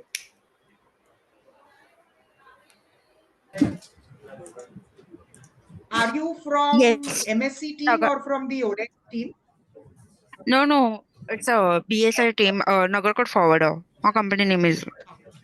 Okay. All right. Okay. ठीक है. All right. So Sangam, please proceed quickly. Yeah, sir. Please allow us to share our screen. Yeah, from our side, Amrita will be sharing the screen. Amrita, please share your screen. Can you change your name? Can you change your name, please, so I know whom I'm talking to, and I'll give you the co-hosting share right. I'll give you the hosting rights. Ajinkya, Just a minute. can you switch on your camera? Just a minute. I will have to log out, then Yes, log ma'am. in. I I will. have to change my name. I will No, ask it's Amrita. okay. Even if you don't log out, just switch on your You camera can so we know change. which we can then do it. That's all right. Just put on your camera. Yeah, sure. All right. Ajinkya, can you please make with Janvi's 1 second? Just hold on. Done, ma'am. I just I need to. rename Yeah. Co-host I already sorry, met. what is your name? I'm just going to put Odex over here, okay? Just Actually, to I'm be on the using safe some side. others. I'm using others link. That's why it is showing me as a Janvi Mehta. No, it is Actually, okay. It doesn't matter. We've made you okay. as a co-host. Now you'll be able to share the screen. Yeah. Can you also make course to Amrita Rane from our side? She will be sharing her screen. I have to prevent. Where is Amruta? She's joined in. Then ask her to please switch on her camera. Amrita, please start your camera. Yes, sure. Is it Yeah. now visible? Yes. Okay. I am changing your name. 1 second.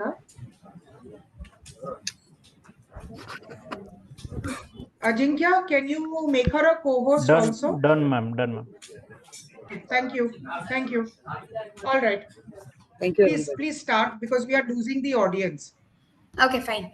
So, hi, this is Amrita here from Team Odex, and today I'm going to present you the overview of Odex system about how SCMTR will work and what are the features and how the CSN generation, the submissions will be done through Odex. I'll share my screen. I hope the screen is visible to everyone.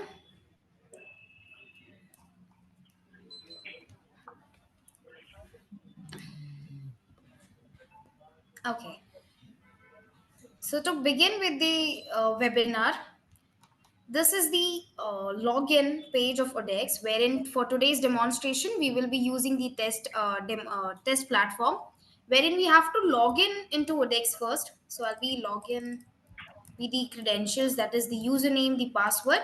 Sorry, I need to intervene over here. Amrita, just give me a second. Yes, sure. ODEX is the official partner for MSc, and therefore they are part of MSc's presentation, and they are going to show about it. But as far as the trade is concerned, they can use any service provider that they wish to use. And this is only to give an idea because MSc wanted to explain as to how you need to log into any service provider to do it. Neither FFAI nor BCBA is marketing any particular service provider. So for all the participants who are present right now and are watching this, this is purely because ODEX is associated with MSc. So that is why we are using their system. Amrita, please go ahead. Thank you so much. So to proceed with the demonstration is you have to log in into ODEX with your login credentials and then click on the sign in button. So upon successfully login, you'll be directed to the service dashboard, where this dashboard will take you through the screens or the services which ODEX provides to the customer. So to begin with the SCMTR process, you have to first go to the HBL, IGM and CFS module by using the specific location to log in. So, and then click on the arrow icon to proceed. Here, it will redirect you to the dashboard where you have to go to the HBL request option, and then it will redirect you to the HBL screen where you have to go for a new HBL option and fill in up the HBL details. So here I'm already having a record or the test record where you can just click on the view button to see the data which is already filled in up.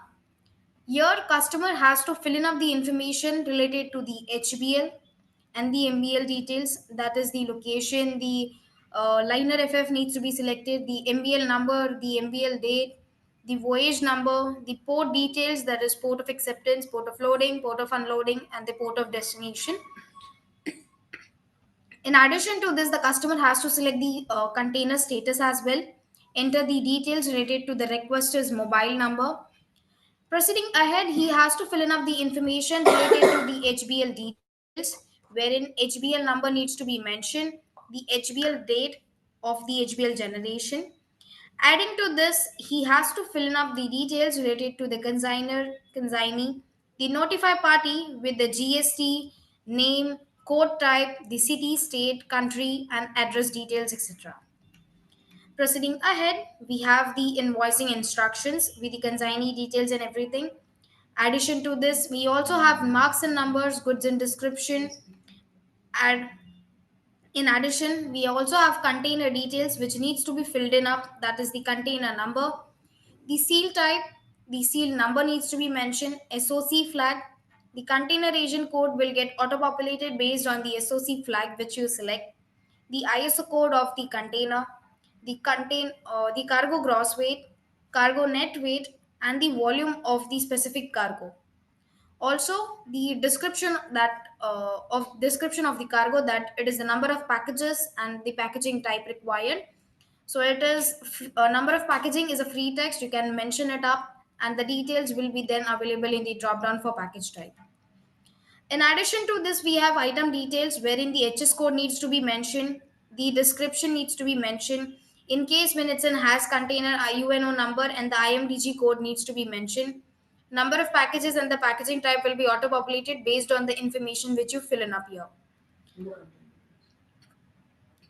Addition to this, we have the itinerary details, that is from the port or the ICD location or the SEZ, that is special economic zone, or the CFS from which your container is going to be traveled from a place to the another port or the another ICD or XYZ place. Next, we have to mention the mode of transport, whether it is an ICD. If it is an ICD, it will be road or railway option. If it is an specific from one port to the another port, it will be C mode of option. And lastly, you have to proceed with the attachments, that is the master BL copy, the HBL copy. Also, you have an option to do any additional attachments while proceeding with the request. You can just do the same.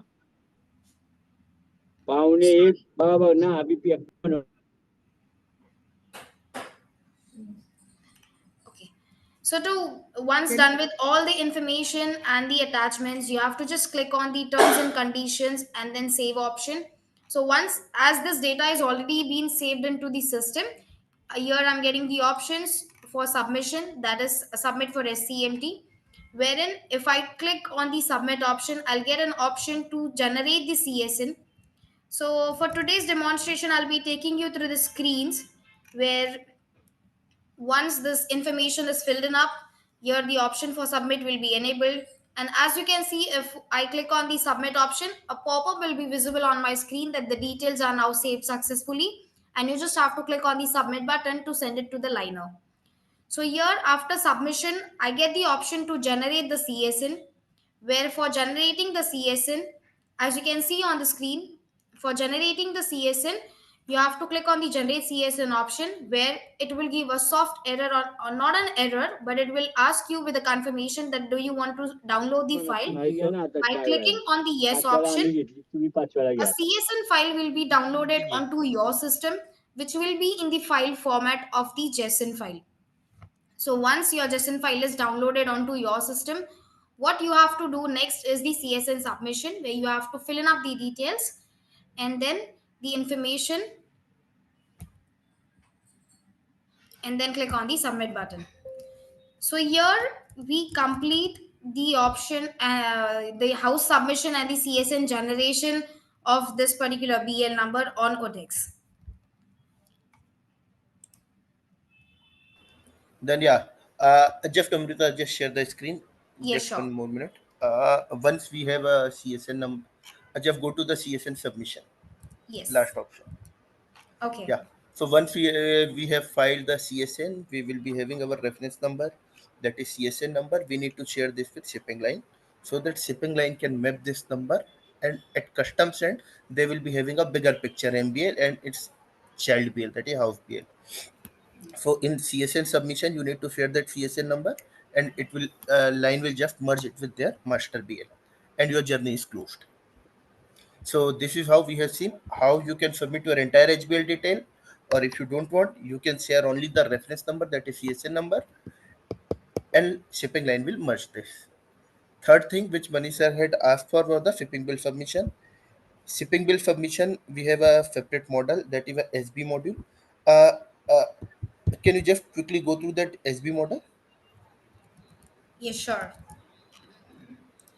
So for that shipping bill request, you have to select the module here and then proceed ahead with the location. Here for placing the new request, here for placing this new request, you have to go to the shipping bill new request option and proceed ahead with the shipping bill submission, that is by uploading the LEO copy or by doing the manual submission of the data. So here you can just upload the LEO copy, by which your data will be auto-populated on your screen, wherein for shipping bill submission, you have to select the shipping line, the booking details, that is your booking number, the BL number needs to be mentioned.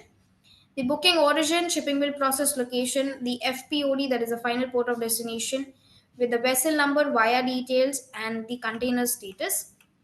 Adding to the container details is all about the container number, the shipping bill number, shipping bill date. Next is the PCIN number in case when it's an SEZ shipment, that needs to be mentioned. The shipping bill location and FPOD will be auto populated. Next, we have the cargo, that is the cargo plus packaging weight, the cargo net weight, packaging number, and packaging type of the shipping bill, and the rest are the details related to the exporters, the consignees, the marks and numbers, goods and description, the HSN code of the specific cargo, the SOC flag, whether it is yes or no. And then once done with all the information, you have to proceed with the attachment. So here, if you upload the LEO copy, the auto attachment of the LEO copy will be done. And then you have to just click on the terms and condition and save and submit this request to the shipping line. So here you can proceed with the manual submission of the details also, or else you can just upload the LEO file which you received from the customs, and based on that LEO file, 90% of the details will be auto populated on your screen, and you just have to fill in up one or the two other fields which are remaining, and then you can just save and submit the request to the shipping line. So once the SB detail is submitted and accepted by line, it will automatically get merged with the respective master BL, and in manifestation this data will be visible. So this is how all the external details like SB detail, house BL detail or house BL reference will get merged with the actual manifest file, that is arrival or departure by SCMSDN, and it can be filed further. Yeah. Okay. Thanks, Sangam. Thanks, Sangam, for showing, displaying this. So basically, now the change is that while submission of SI shipping bill, the bill of lading number is mandatory to link with. So earlier it was not the requirement, because now shipping bill data also linked to the bill of lading. So that's why the bill of lading number is a requirement added into this submission screen of shipping bill. Okay, thanks Sangam for your valuable input. Over to Chadali for the question and answer session. Yeah.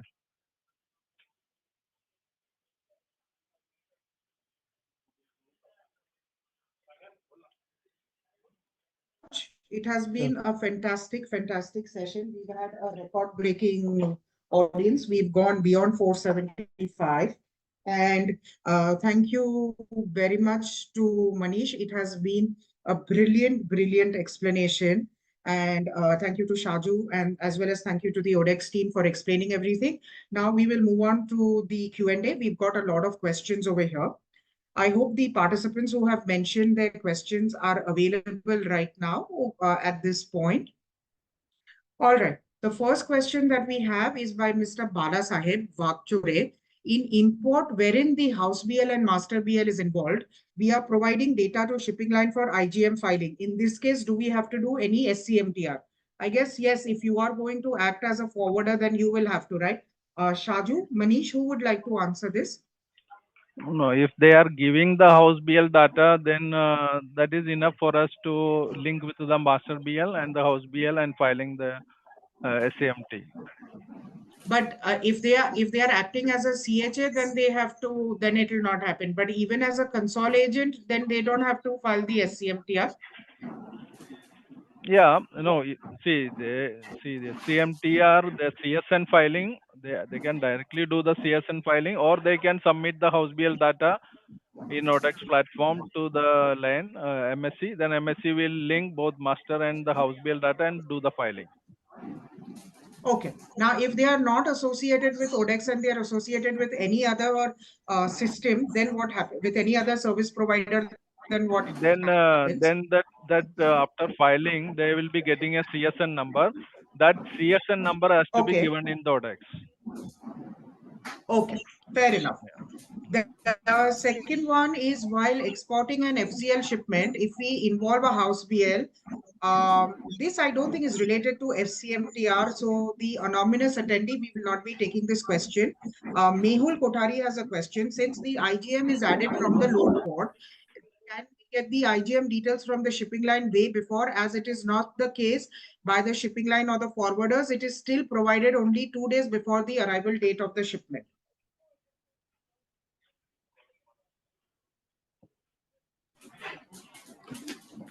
Sorry, Chetali. Yeah, Manish. Yeah. Sorry, Chetali, your question is about providing IGM number and date in advance, right? Yes, that is what one of the participants has asked. I know it is not related to SCMTR, but I just thought since it is for imports, we could take it. But if it is not, then that's fine. No, in SCMTR, IGM number, IGM date is actually rotation number, rotation date, which is taken very much in advance. Okay, it is normally taken 1 week, 2 weeks in advance. So there is no problem for shipping line to share IGM number, IGM date whenever asked. Okay. Okay. All right. Thank you. Manish, can you switch on your camera? Can you switch on your camera, please? It will be easier. Thanks. Yeah. Please go ahead. So there is no problem for shipping line to share IGM number and IGM date even before 5-6 days before arrival of the vessel, because the rotation number, rotation date is taken 1 or 2 weeks before arrival of the vessel. So in SCMTR, even the same notation number and notation date will be known as IGM number and IGM date. Thank you. Mr. Sandesh Jadhav has, we are a CHA and a forwarder. We are doing stuffing of the consolidated cargo, which exporters having the same consignee destination. I guess he's talking of buyers consolidation. Do we still need to do registration with SCMTR? And if registration is required, then under which category can we be registered? Forwarders registration will be done under ANC category only. Okay, so they can register themselves under ANC category.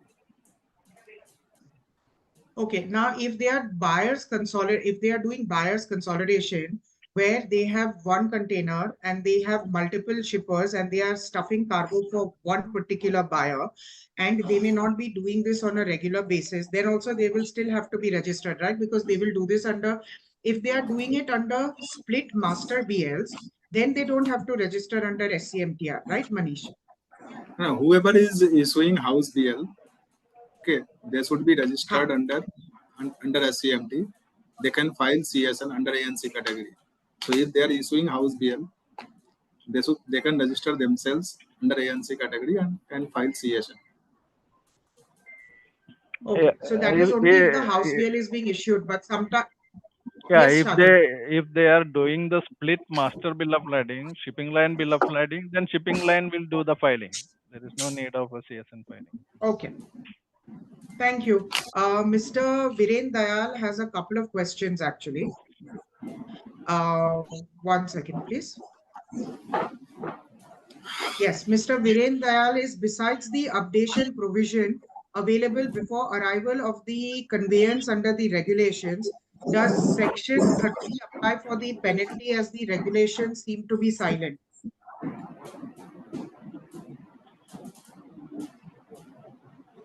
SCMTR is having its own regulation. It's different from the IGM. So definitely, if shipping line is not following the filing, the customs can impose fine penalty. So they had given deadlines to the shipping line. It has to be filed prior to sailing of the vessel, or any corrections post that. It has to be also, there are certain deadlines been given, like 48 hours prior to the arrival of the vessel, 24 hours. It's like long haul vessel, mid haul vessel, and short haul vessel. So depending on the long vessel, anything above 2 days, 48 hours transit time, it has to be like that. So 24 hours is more than 48 hours, more than 12 hours. So these three categories been given by customs. So any correction has to be automated prior to those deadlines. But this correction is right now under SCMT is not active. So the still under IGM model only correction is taking place. So after IGM filing or SAM filing, anything correction All prior right. to Thank you the very much. inward entry, it will be subject to the custom fine right now. Yeah. All right. We have another question by Viren Bhai. It is technical. If we cannot answer it right now, because we've got more than 50 questions, we will send those questions to you, and then you can reply to them, and we will circulate it. Ajinkya, I hope you can take a note of all these questions, please. He is asking a question: what is the liability of the co-loader and or freight forwarder for incorrect filing of an item of short shipment of cargo vis-a-vis the manifest, and how can a shipping line circumvent section 116?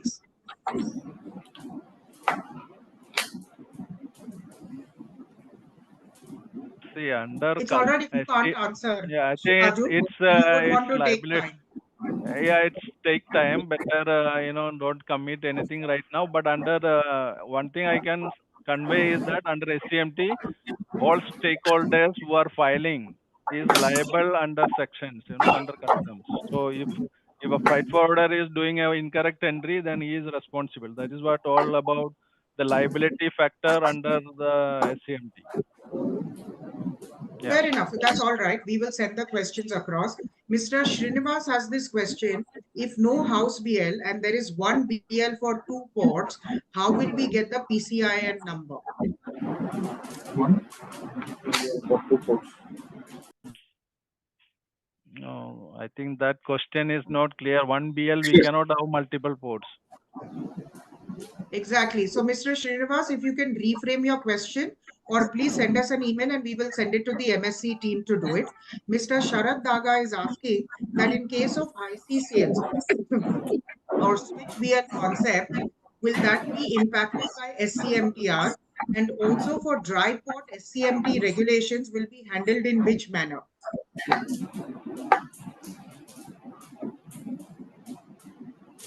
Manish, can you take this question?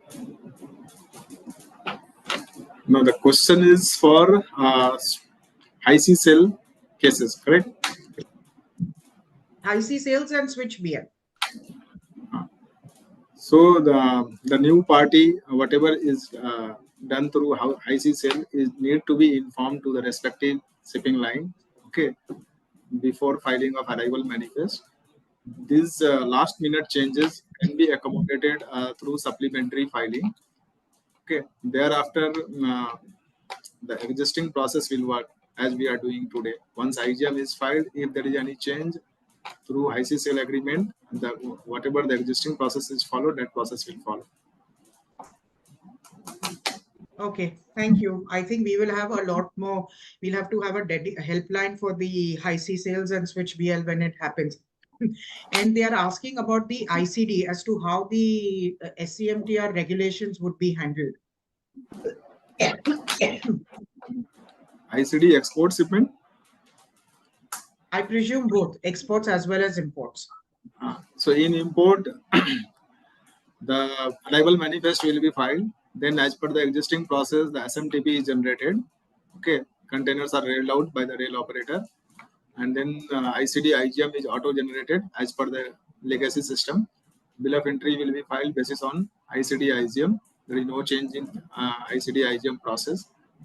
In export, after departure of container from the ICD location, the rail operator will have to update ETP in IceGate system, ETP data. Okay. After filing of ETP, then those ICD case will be included in export departure manifest filing. Okay. If in case ETP is not filed, then those cases will be rejected while filing departure manifest. I hope I have answered the query. Thank you. You have been crystal clear. We have one question by Mr. Karthik Majeti. We started making attempts to CSN filing, but however, on every attempt, we are getting invalid authorization person error. We have gone multiple times to the new customs house, but no solution. Mr. Karthik, we are planning a session with the customs very shortly. If maybe this is more suitable for the customs and not for the MSc team. We will have it attend. Please do send in your question and we will have it at, when we do the session with the customs on SCMTR. At that point of time, we can have this address. Unless Manish, you have a reply to him.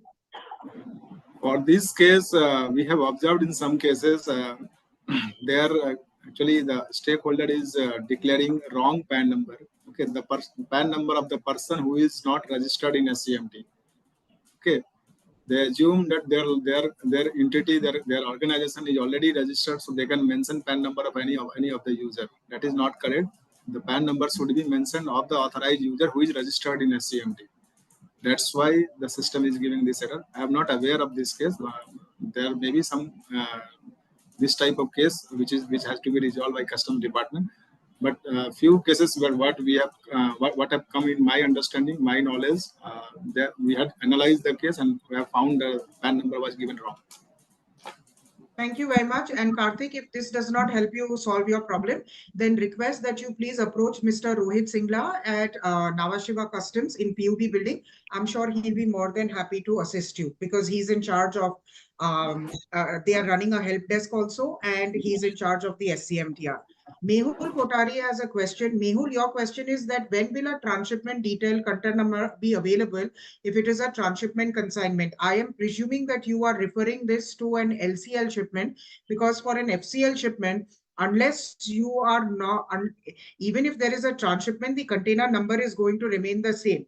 So unless you are reworking the container somewhere else and you are going to do it, so I request you to please rephrase your question and put it up again. Mr. Amit Kumar has a very lengthy question over here.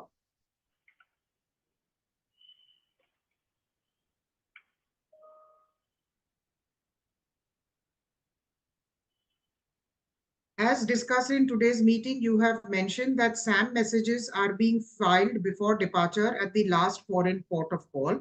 Given that we operate as a container train operator and custodian across multiple locations in India, we kindly request that SAM and SSA messages to be extended to us. This will enable us to plan our rake and facility operations more efficiently, minimizing unnecessary dwell time. Additionally, this will contribute to the shipping line's operational efficiency by optimizing the container cycle time. Furthermore, we are keen to address the challenges faced by the shipping line in context of the custodian and container train operator operations. We would appreciate an opportunity. He is from Pristine Group and Sikal Group. He is the group head, Amit Kumar.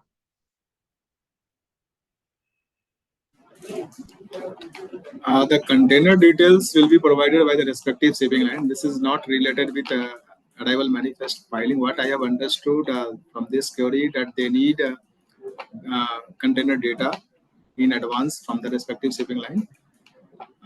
Even today also shipping line is sharing container details to the concerned rail operators. Okay. So basis on that only the containers are railed out and rail freight is billed to the respective shipping line. So I think you need to check with respective shipping lines. As far as MSC is concerned, we are already sharing container data to the respective rail operators. Okay, whatever data is required to them. In SCMTR, when the full-fledged SCMTR will be implemented, I think you will get the data which is required to you from custom system also. As of now, custodian filing is not yet implemented. Okay. Arrival manifest filing only is implemented. So once it will be 100% live, I hope you will get the data which is required for your organization.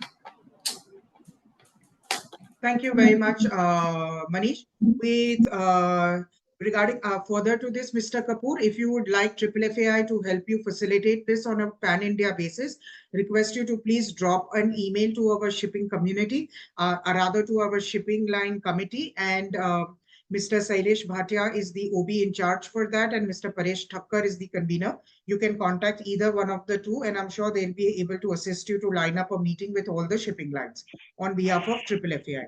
Thank you. We have our managing committee member of BCBA, Sanjay Bhav, has a question. What is the procedure for importers SOC container under SCMTR?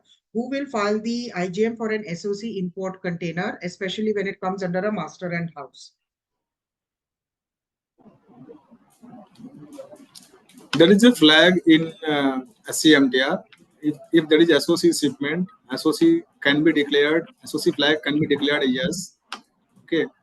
Then SOC party PAN number can be mentioned if they already have bond with Customs Department. If they don't have bond and if they want to pay duty for the container also, so by keeping a container bond agent flag blank and mentioning SOC indicator as yes, system will assume that the party is going to pay duty even for the empty container. Okay. And what happens in case of export? Same applies for export also. In export, there is no duty applicable because whatever content is imported as per custom regulation that needs to be exported within 6 months.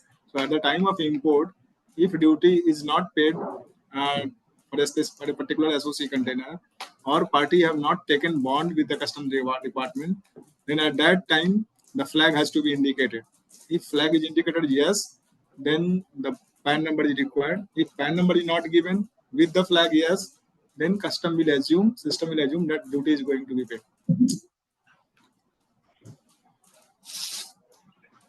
Thank you for this. An anonymous attendee is requested. Slide on case 2 and 3 do we as CB or freight forwarder have to give the details to the ASA 48 hours prior to export vessel ETA? Not clear on these timelines. See, 48 hours is the shipping instruction deadline prior to the arrival of the vessel. And as far as the CSN or house BL data, that has to be 48 hours prior to the ETD of the vessel.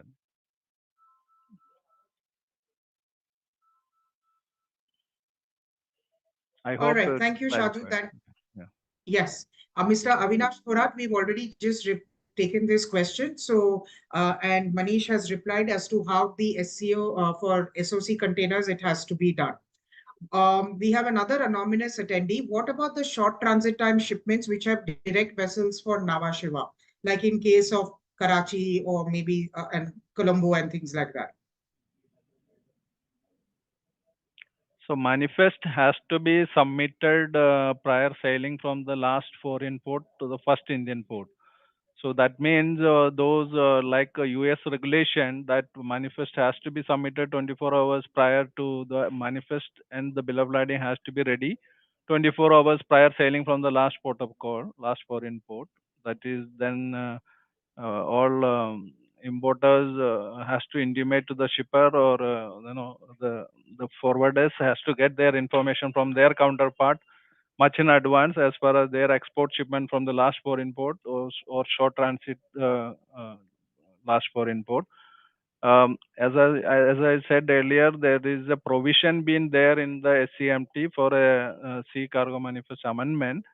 That for short haul vessels, I think 12 hours prior to the arrival of the vessel, we can do the amendment. If there is any cargo related amendments, we can submit.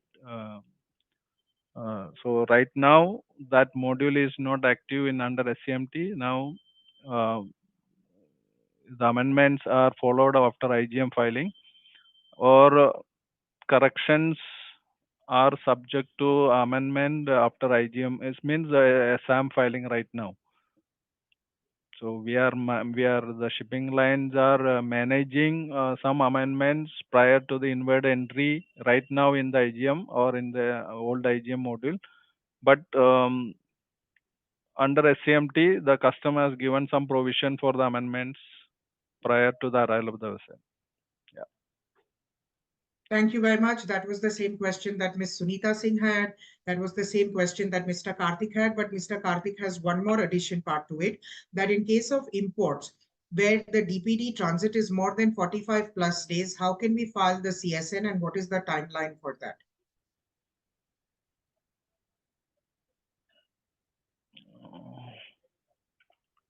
DPD transit more 45 plus days, how I can.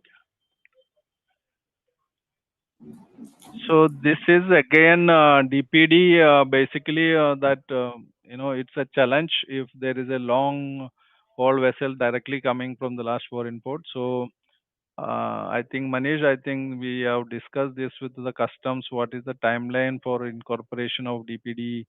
Whether we can incorporate such data at a later date, prior 48 hours prior to the arrival of the vessel, right?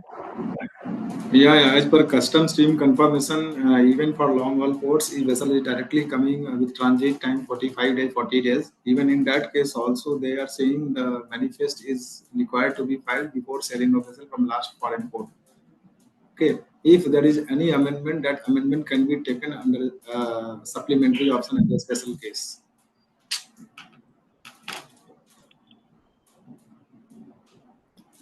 Yeah, all madam. right. Thank you very much. Thank you. Ms. Sunita Singh has one question. While looking to the whole process of SCMTR, as far as a CHA, and this is something that everybody wants to know, especially the CHAs, is that their role is only to follow the correct customs declaration while filing the shipping bill, right? Yeah, right. They have to follow correct process. They have to update correct data, correct PCI number, correct shipping bill number, correct house bill data. That's all. Even the net weight and gross weight is required, no, in this? Yes. Yeah, Yes. yeah, it is required.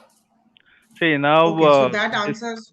Yeah, this is basically the change right now on the export side, because the shipping bill data and the bill of lading data is going to be compared by the customs. So it is not right now. There may be some changes in the consignee. What is you declaring? Sometime in the shipping bill you are not declaring the correct consignee details. Maybe someone exporter don't want to disclose their buyer's details in the shipping bill, but shipping lines are allowing them to incorporate the correct buyer details into the bill of lading. So those are all may have discrepancy going ahead under SCMT, because bill of lading data and your shipping bill data declaration not going to match. So there can be a custom query towards that. So we have to be very careful. All the exporters has to declare the correct data in the shipping bill itself. That is the base document. All right, thank you very much. We have, and I presume that the question about even where the bill of entry and the CHA is only clearing the cargo, their role is only to ensure that the correct customs declaration is done while filing the bill of entry also for the import part, correct? Yeah, that's right. Yeah. Okay. Now we have one more person, an anonymous attendee. Can you please advise that if it is one house and one master, can we directly request through ODEX? Yes, they can submit the house BL data in the ODEX with the master BL number. We have one. All right. Okay. Thank you. We have one question which is very interesting, and this is with relation to bulk cargo. What will be the total number of equipment manifested for bulk cargo, as it is the total number of containers? So what do they do in bulk cargo? Bulk unit is also identified as equipment. Okay, so if there are 5 bulk packages, okay, each bulk package will be identified as a unit. So you have to declare total 5 units in transport equipment. Okay, we will have to declare dummy bulk equipment number. Okay, for example, bulk 1, 2, 3, 4, bulk 1, bulk 2, bulk 3, like that. Okay, so if there are 5 bulk packages, the total number of equipment will be bulk 5. All right, And thank you. Ms. an equipment type for such bulk cargo will be BB, break bulk. All right. Thank you. I hope this answers your question. In case you have any difficulties, please do get in touch with the MSc team and they will be happy to help you. Ms. Trupti Mungekar has a question. They need a clarification. If there are 2 master BLs and 1 container number, which is the case of a split BL, then the container status details will be showed as FCL and LCL. I think what she means is there can't be 2 master BLs with one. Will it be showed as FCL or LCL? No, it will be accepted as LCL. It will be accepted as LCL. Right. One container This will can be be the part case of of a full order, no? one container can be part of 2 MBL or 2 HBL. That is accepted by custom system as LCL shipment. Oh, because she's talking of 2 master BLs and 1 container number, so they will show it as LCL. They won't show it as FCL. Right. All right. Now, Mr. Rohit, you've already answered this question before also. And we have Mr. Vinay Krishnan. He wants to check with MSc whether they are providing access for filing, submitting data through other service providers besides ODEX. If yes, can you give the names? Because they don't want a monopoly situation. Right now, MSc is generating the SAM file from ODEX. So we are also uploading the data, the master BL into ODEX. Then there the house BLs and other CSN details are clubbed and declared to the customs. So it is free for them to do the CSN filing with any other service provider. But only thing is that CSN number they have to give linking the master BL number in the ODEX, so that we can get all the data within ODEX. Okay, thank you. Mr. Rohit Chauhan says that if it's a direct vessel and transit time is 12 days, in this case, if we get the final documents after the vessel departure, will it be okay to submit the CSN after the vessel departure?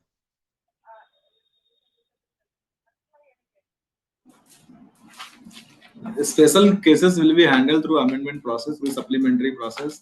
But in SCMTR, the shipping line will have to provide the data before departure of the vessel. In case if anything exception happens, that can be done through supplementary filing.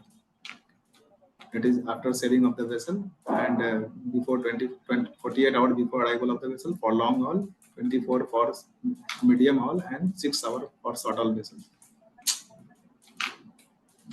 Okay, thank you.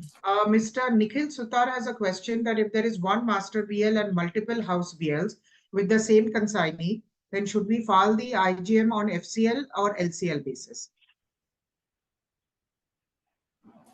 And one IGM, one MBL, master multiple house BL, and if container is part of multiple house BL, if same container is part of multiple house BL, okay, then that will be considered as LCL.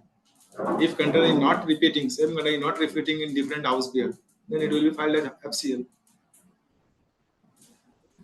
Okay, thank you. Mr. Vivek Kunte says that as an ACU and ATP entity, all ICDs and CTOs following, he has an observation that supplier data can't be negated. BL weight doesn't match on header and line of IGM message. Units are kgs per metric ton. Maybe you would like to look at this question in the Q&A chat box.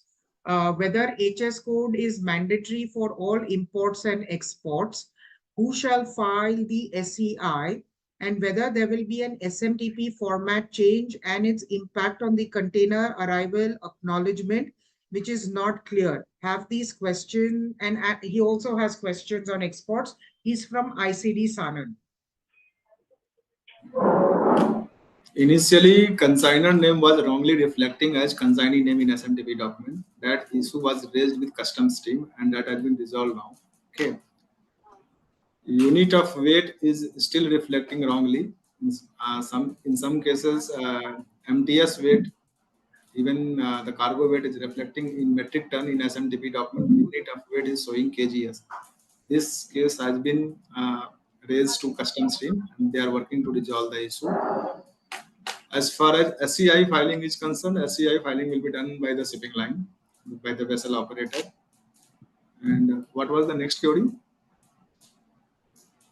The next was, will there be a SCMT format change and its impact on the container arrival acknowledgement? Yes, SMTP format has not been changed. Okay, presently, custom is transferring data from SCMT screen to their old IGM screen, and rest all process, bill of entry, filing, SMTP, everything is done as per the old process. So they have not changed any format of SMTP. It is still as per the legacy system. All right, to everyone who is putting in their questions in the chat box, I am sorry, but we are flooded with questions. We will not be able to answer your questions if you have put them in the chat box. You are requested to please email it to us either at FFAI or at BCBA, and then we will take it up because we are running out of time. And otherwise, please put them in the Q&A column and we will try and answer if it is possible. We have another question. For imports, as per the slides, all house BL, CFSs, ICD, SEZ movements are required to be received 48 hours before last foreign port. How does 72 hours OTTI ODEX request cutoff being factored before finalizing the SAM and CSN? See, now in SCMT, the manifest is being filed as per SCMTR requirement and SCMTR deadline. Okay. Earlier, we were filing manifest as per port specific deadline. Correct. So now the deadline will be switched to last foreign port. So if their query is how 72-hour deadline will be taken care in SCMTR filing, it is not possible because the manifest will be filed before arrival of before sailing of vessel from last foreign port of call and before arrival at first Indian port. Okay, for example, if vessel is coming from Colombo to Mundra, Ajira, and then Nhava Sheva, okay, vessel will come to Nhava Sheva port after 7-8 days only. Okay, 6-7 days only after sailing of first port. Even in that case also, the CFS filing, CZ filing will be done at first port filing itself. Okay. So in this case, 72-hour requirement, okay, is not feasible now, because in SCMT requirement we have to file as per SCMTR deadline. Okay, thank you very much. Mr. Balasar Pakchure has a question. We are a forwarder in exports. We are releasing house BL with multiple shipping bills. Can you please explain the SDM process? I think it House is bill. there already in the slide. I think we have explained, I think. All right, fair enough. So that is fine. Then we have, please clarify export vessel in ballast is calling needs to be filed SAM or SDM. This is from Mr. Sankar of Kakinada. Vessel in ballast means no cargo on board on the sea. Okay, so in that case, arrival manifest will be filed with nil cargo. Okay, Mr. Vivek Putte mentions that for case of exports, customs has still not sent an advisory for ETP, and we are not aware of whether the impact of ICS 1.5 and IceGate, and it has yet to be tested and observed. Any comments from you, Shaju, or from Manish? Manish? Yeah, custom have already issued a letter on 15th of January that they have requested all the stakeholders to start filing ETP and SDM messages. Yes, it is true. SDM message is still under testing because the house BL multiple shipping bill scenario, okay, wherever chain of house BLs involved are still under testing. There are a lot of issues which have been raised to customs department, and they are trying to fix all the issues. So as far as notification is concerned, they've already issued a letter on 15th of January. All right. Okay. Now, this is a question that a couple of participants have asked, is that for import shipments, we have submitted all the house BL details in ODEX, but sometimes the IGM gets filed only on house BL, and sometimes it gets filed on house and master. So they would like a clarification. This question has come from at least 2-3 participants. Ideally, house BL and MBL data together are filed in arrival manifest, but due to some reason, if arrival manifest is rejected, okay, or filed with partial BL only, then in that case, rest BLs are filed through supplementary option, and the supplementary filing option is still in the old format where one BL data only is accepted. So that's the reason in that case only house BL data is filed. Okay. All right. Mr. Rajiv Tiwari is asking, kindly give us the mail ID or contact number for solution on any CSN error received from IceGate. There is a SCMTR cell department at each custom house. Okay. Correct. So such issue needs to be informed to SCMTR cell. They are further taking up the matter with DG system and IceGate. Okay. So such issues can be forwarded to SCMTR cell of respective custom house. Yes. So for Nhava Sheva, it is Mr. Rohit Singla who sits in the PUB building. You are requested to contact him or the help desk for SCMTR at Nhava Sheva.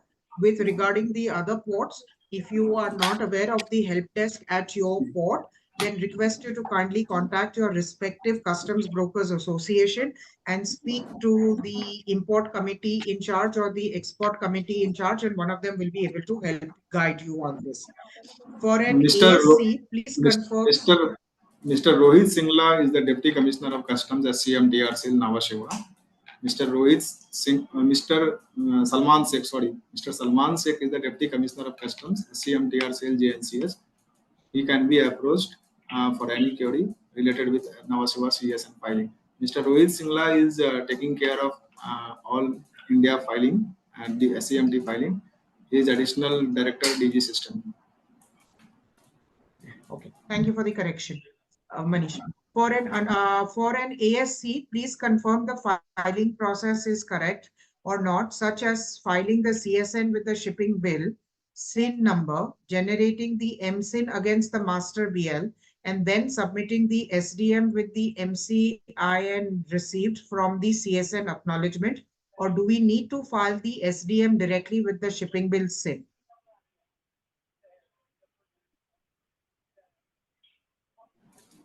Actually, I have not understood the query.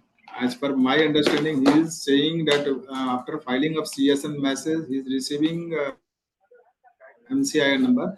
Whether that MCIN number code can be quoted in departure manifest filing. If this is the query, yes, MCIN can be quoted by the respective shipping line while filing departure manifest.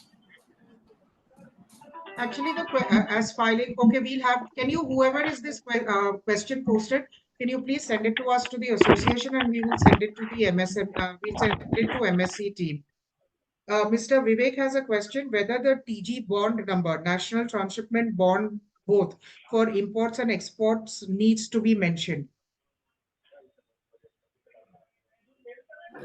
Yes, TG bond is required to be mentioned in import.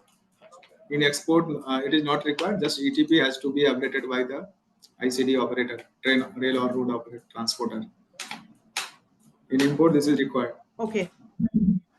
All right. We have one question, whether there is a quantum decided for penalty charges for mismatch, late filing, etc. Quantum has not been decided. There are the penalties imposed. This is on case to case. Okay.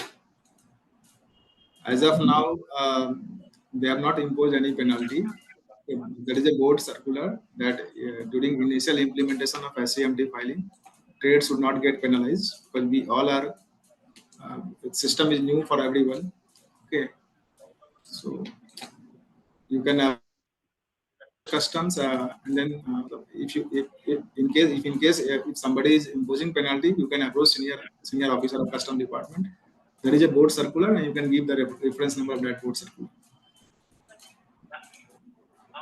All right, Mr. Srinivas has another question. For tanker vessels and bulk vessels, only one BL will be issued for multiple ports. What is to be done then?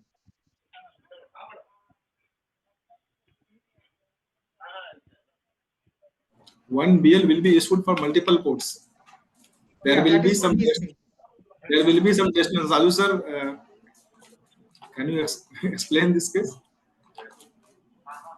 Ideally, I have no clue as far as bulk now issuing one BL for multiple ports is charter BL or end customer BL. It is I am not clear on this question. I think I suggest he contact us through email or we can clarify that. Yes. Getting more information. Fair enough. Understood. Yes. I think everybody is asking pretty much. As far as Mr. Preetham Gowde, we will be consolidating and we will be sending. And yes, we will be sending the questions to MSC team and they will respond and we will circulate all the question and answers. Mr. Rahul Mishra is asking, and I know we've already discussed this, if the cargo is moving from Colombo to India and there is a 72-hour transit time, how can we file the SCMTR on time? But you've already replied on that. Mr. Abhishek Malviya says that we are adding more than 10 house BLs under one master BL from Jebel to Mundra and Nhava Sheva as forwarder. Yes, you need to register in the SCMTR.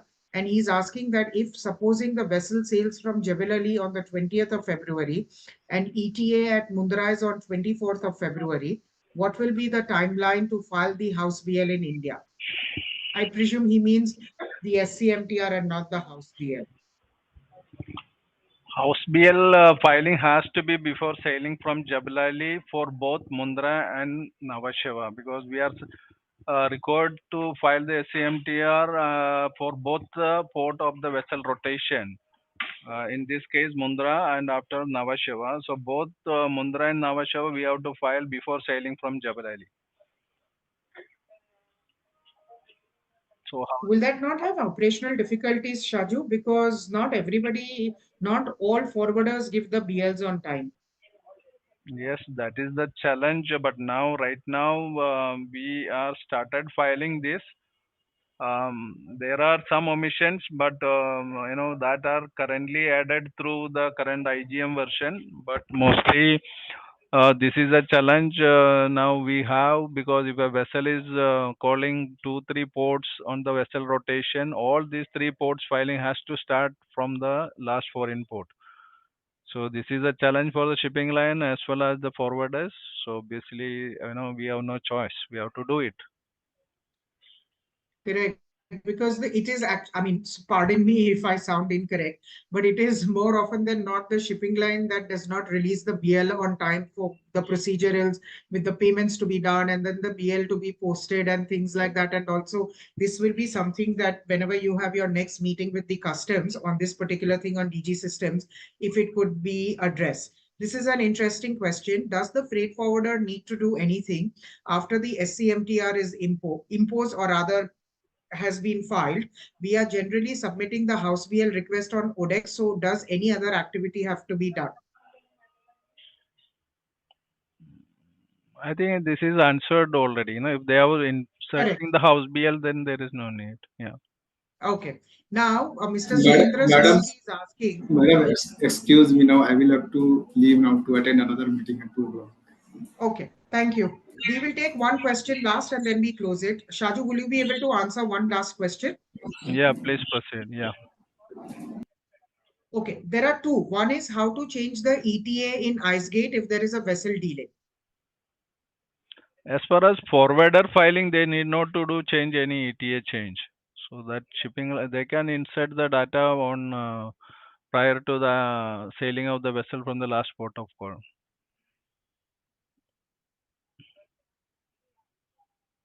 All right. And one last question is that Mr. Sivadas is asking whether CSN is mandatory for NVOCCs or co-loaders.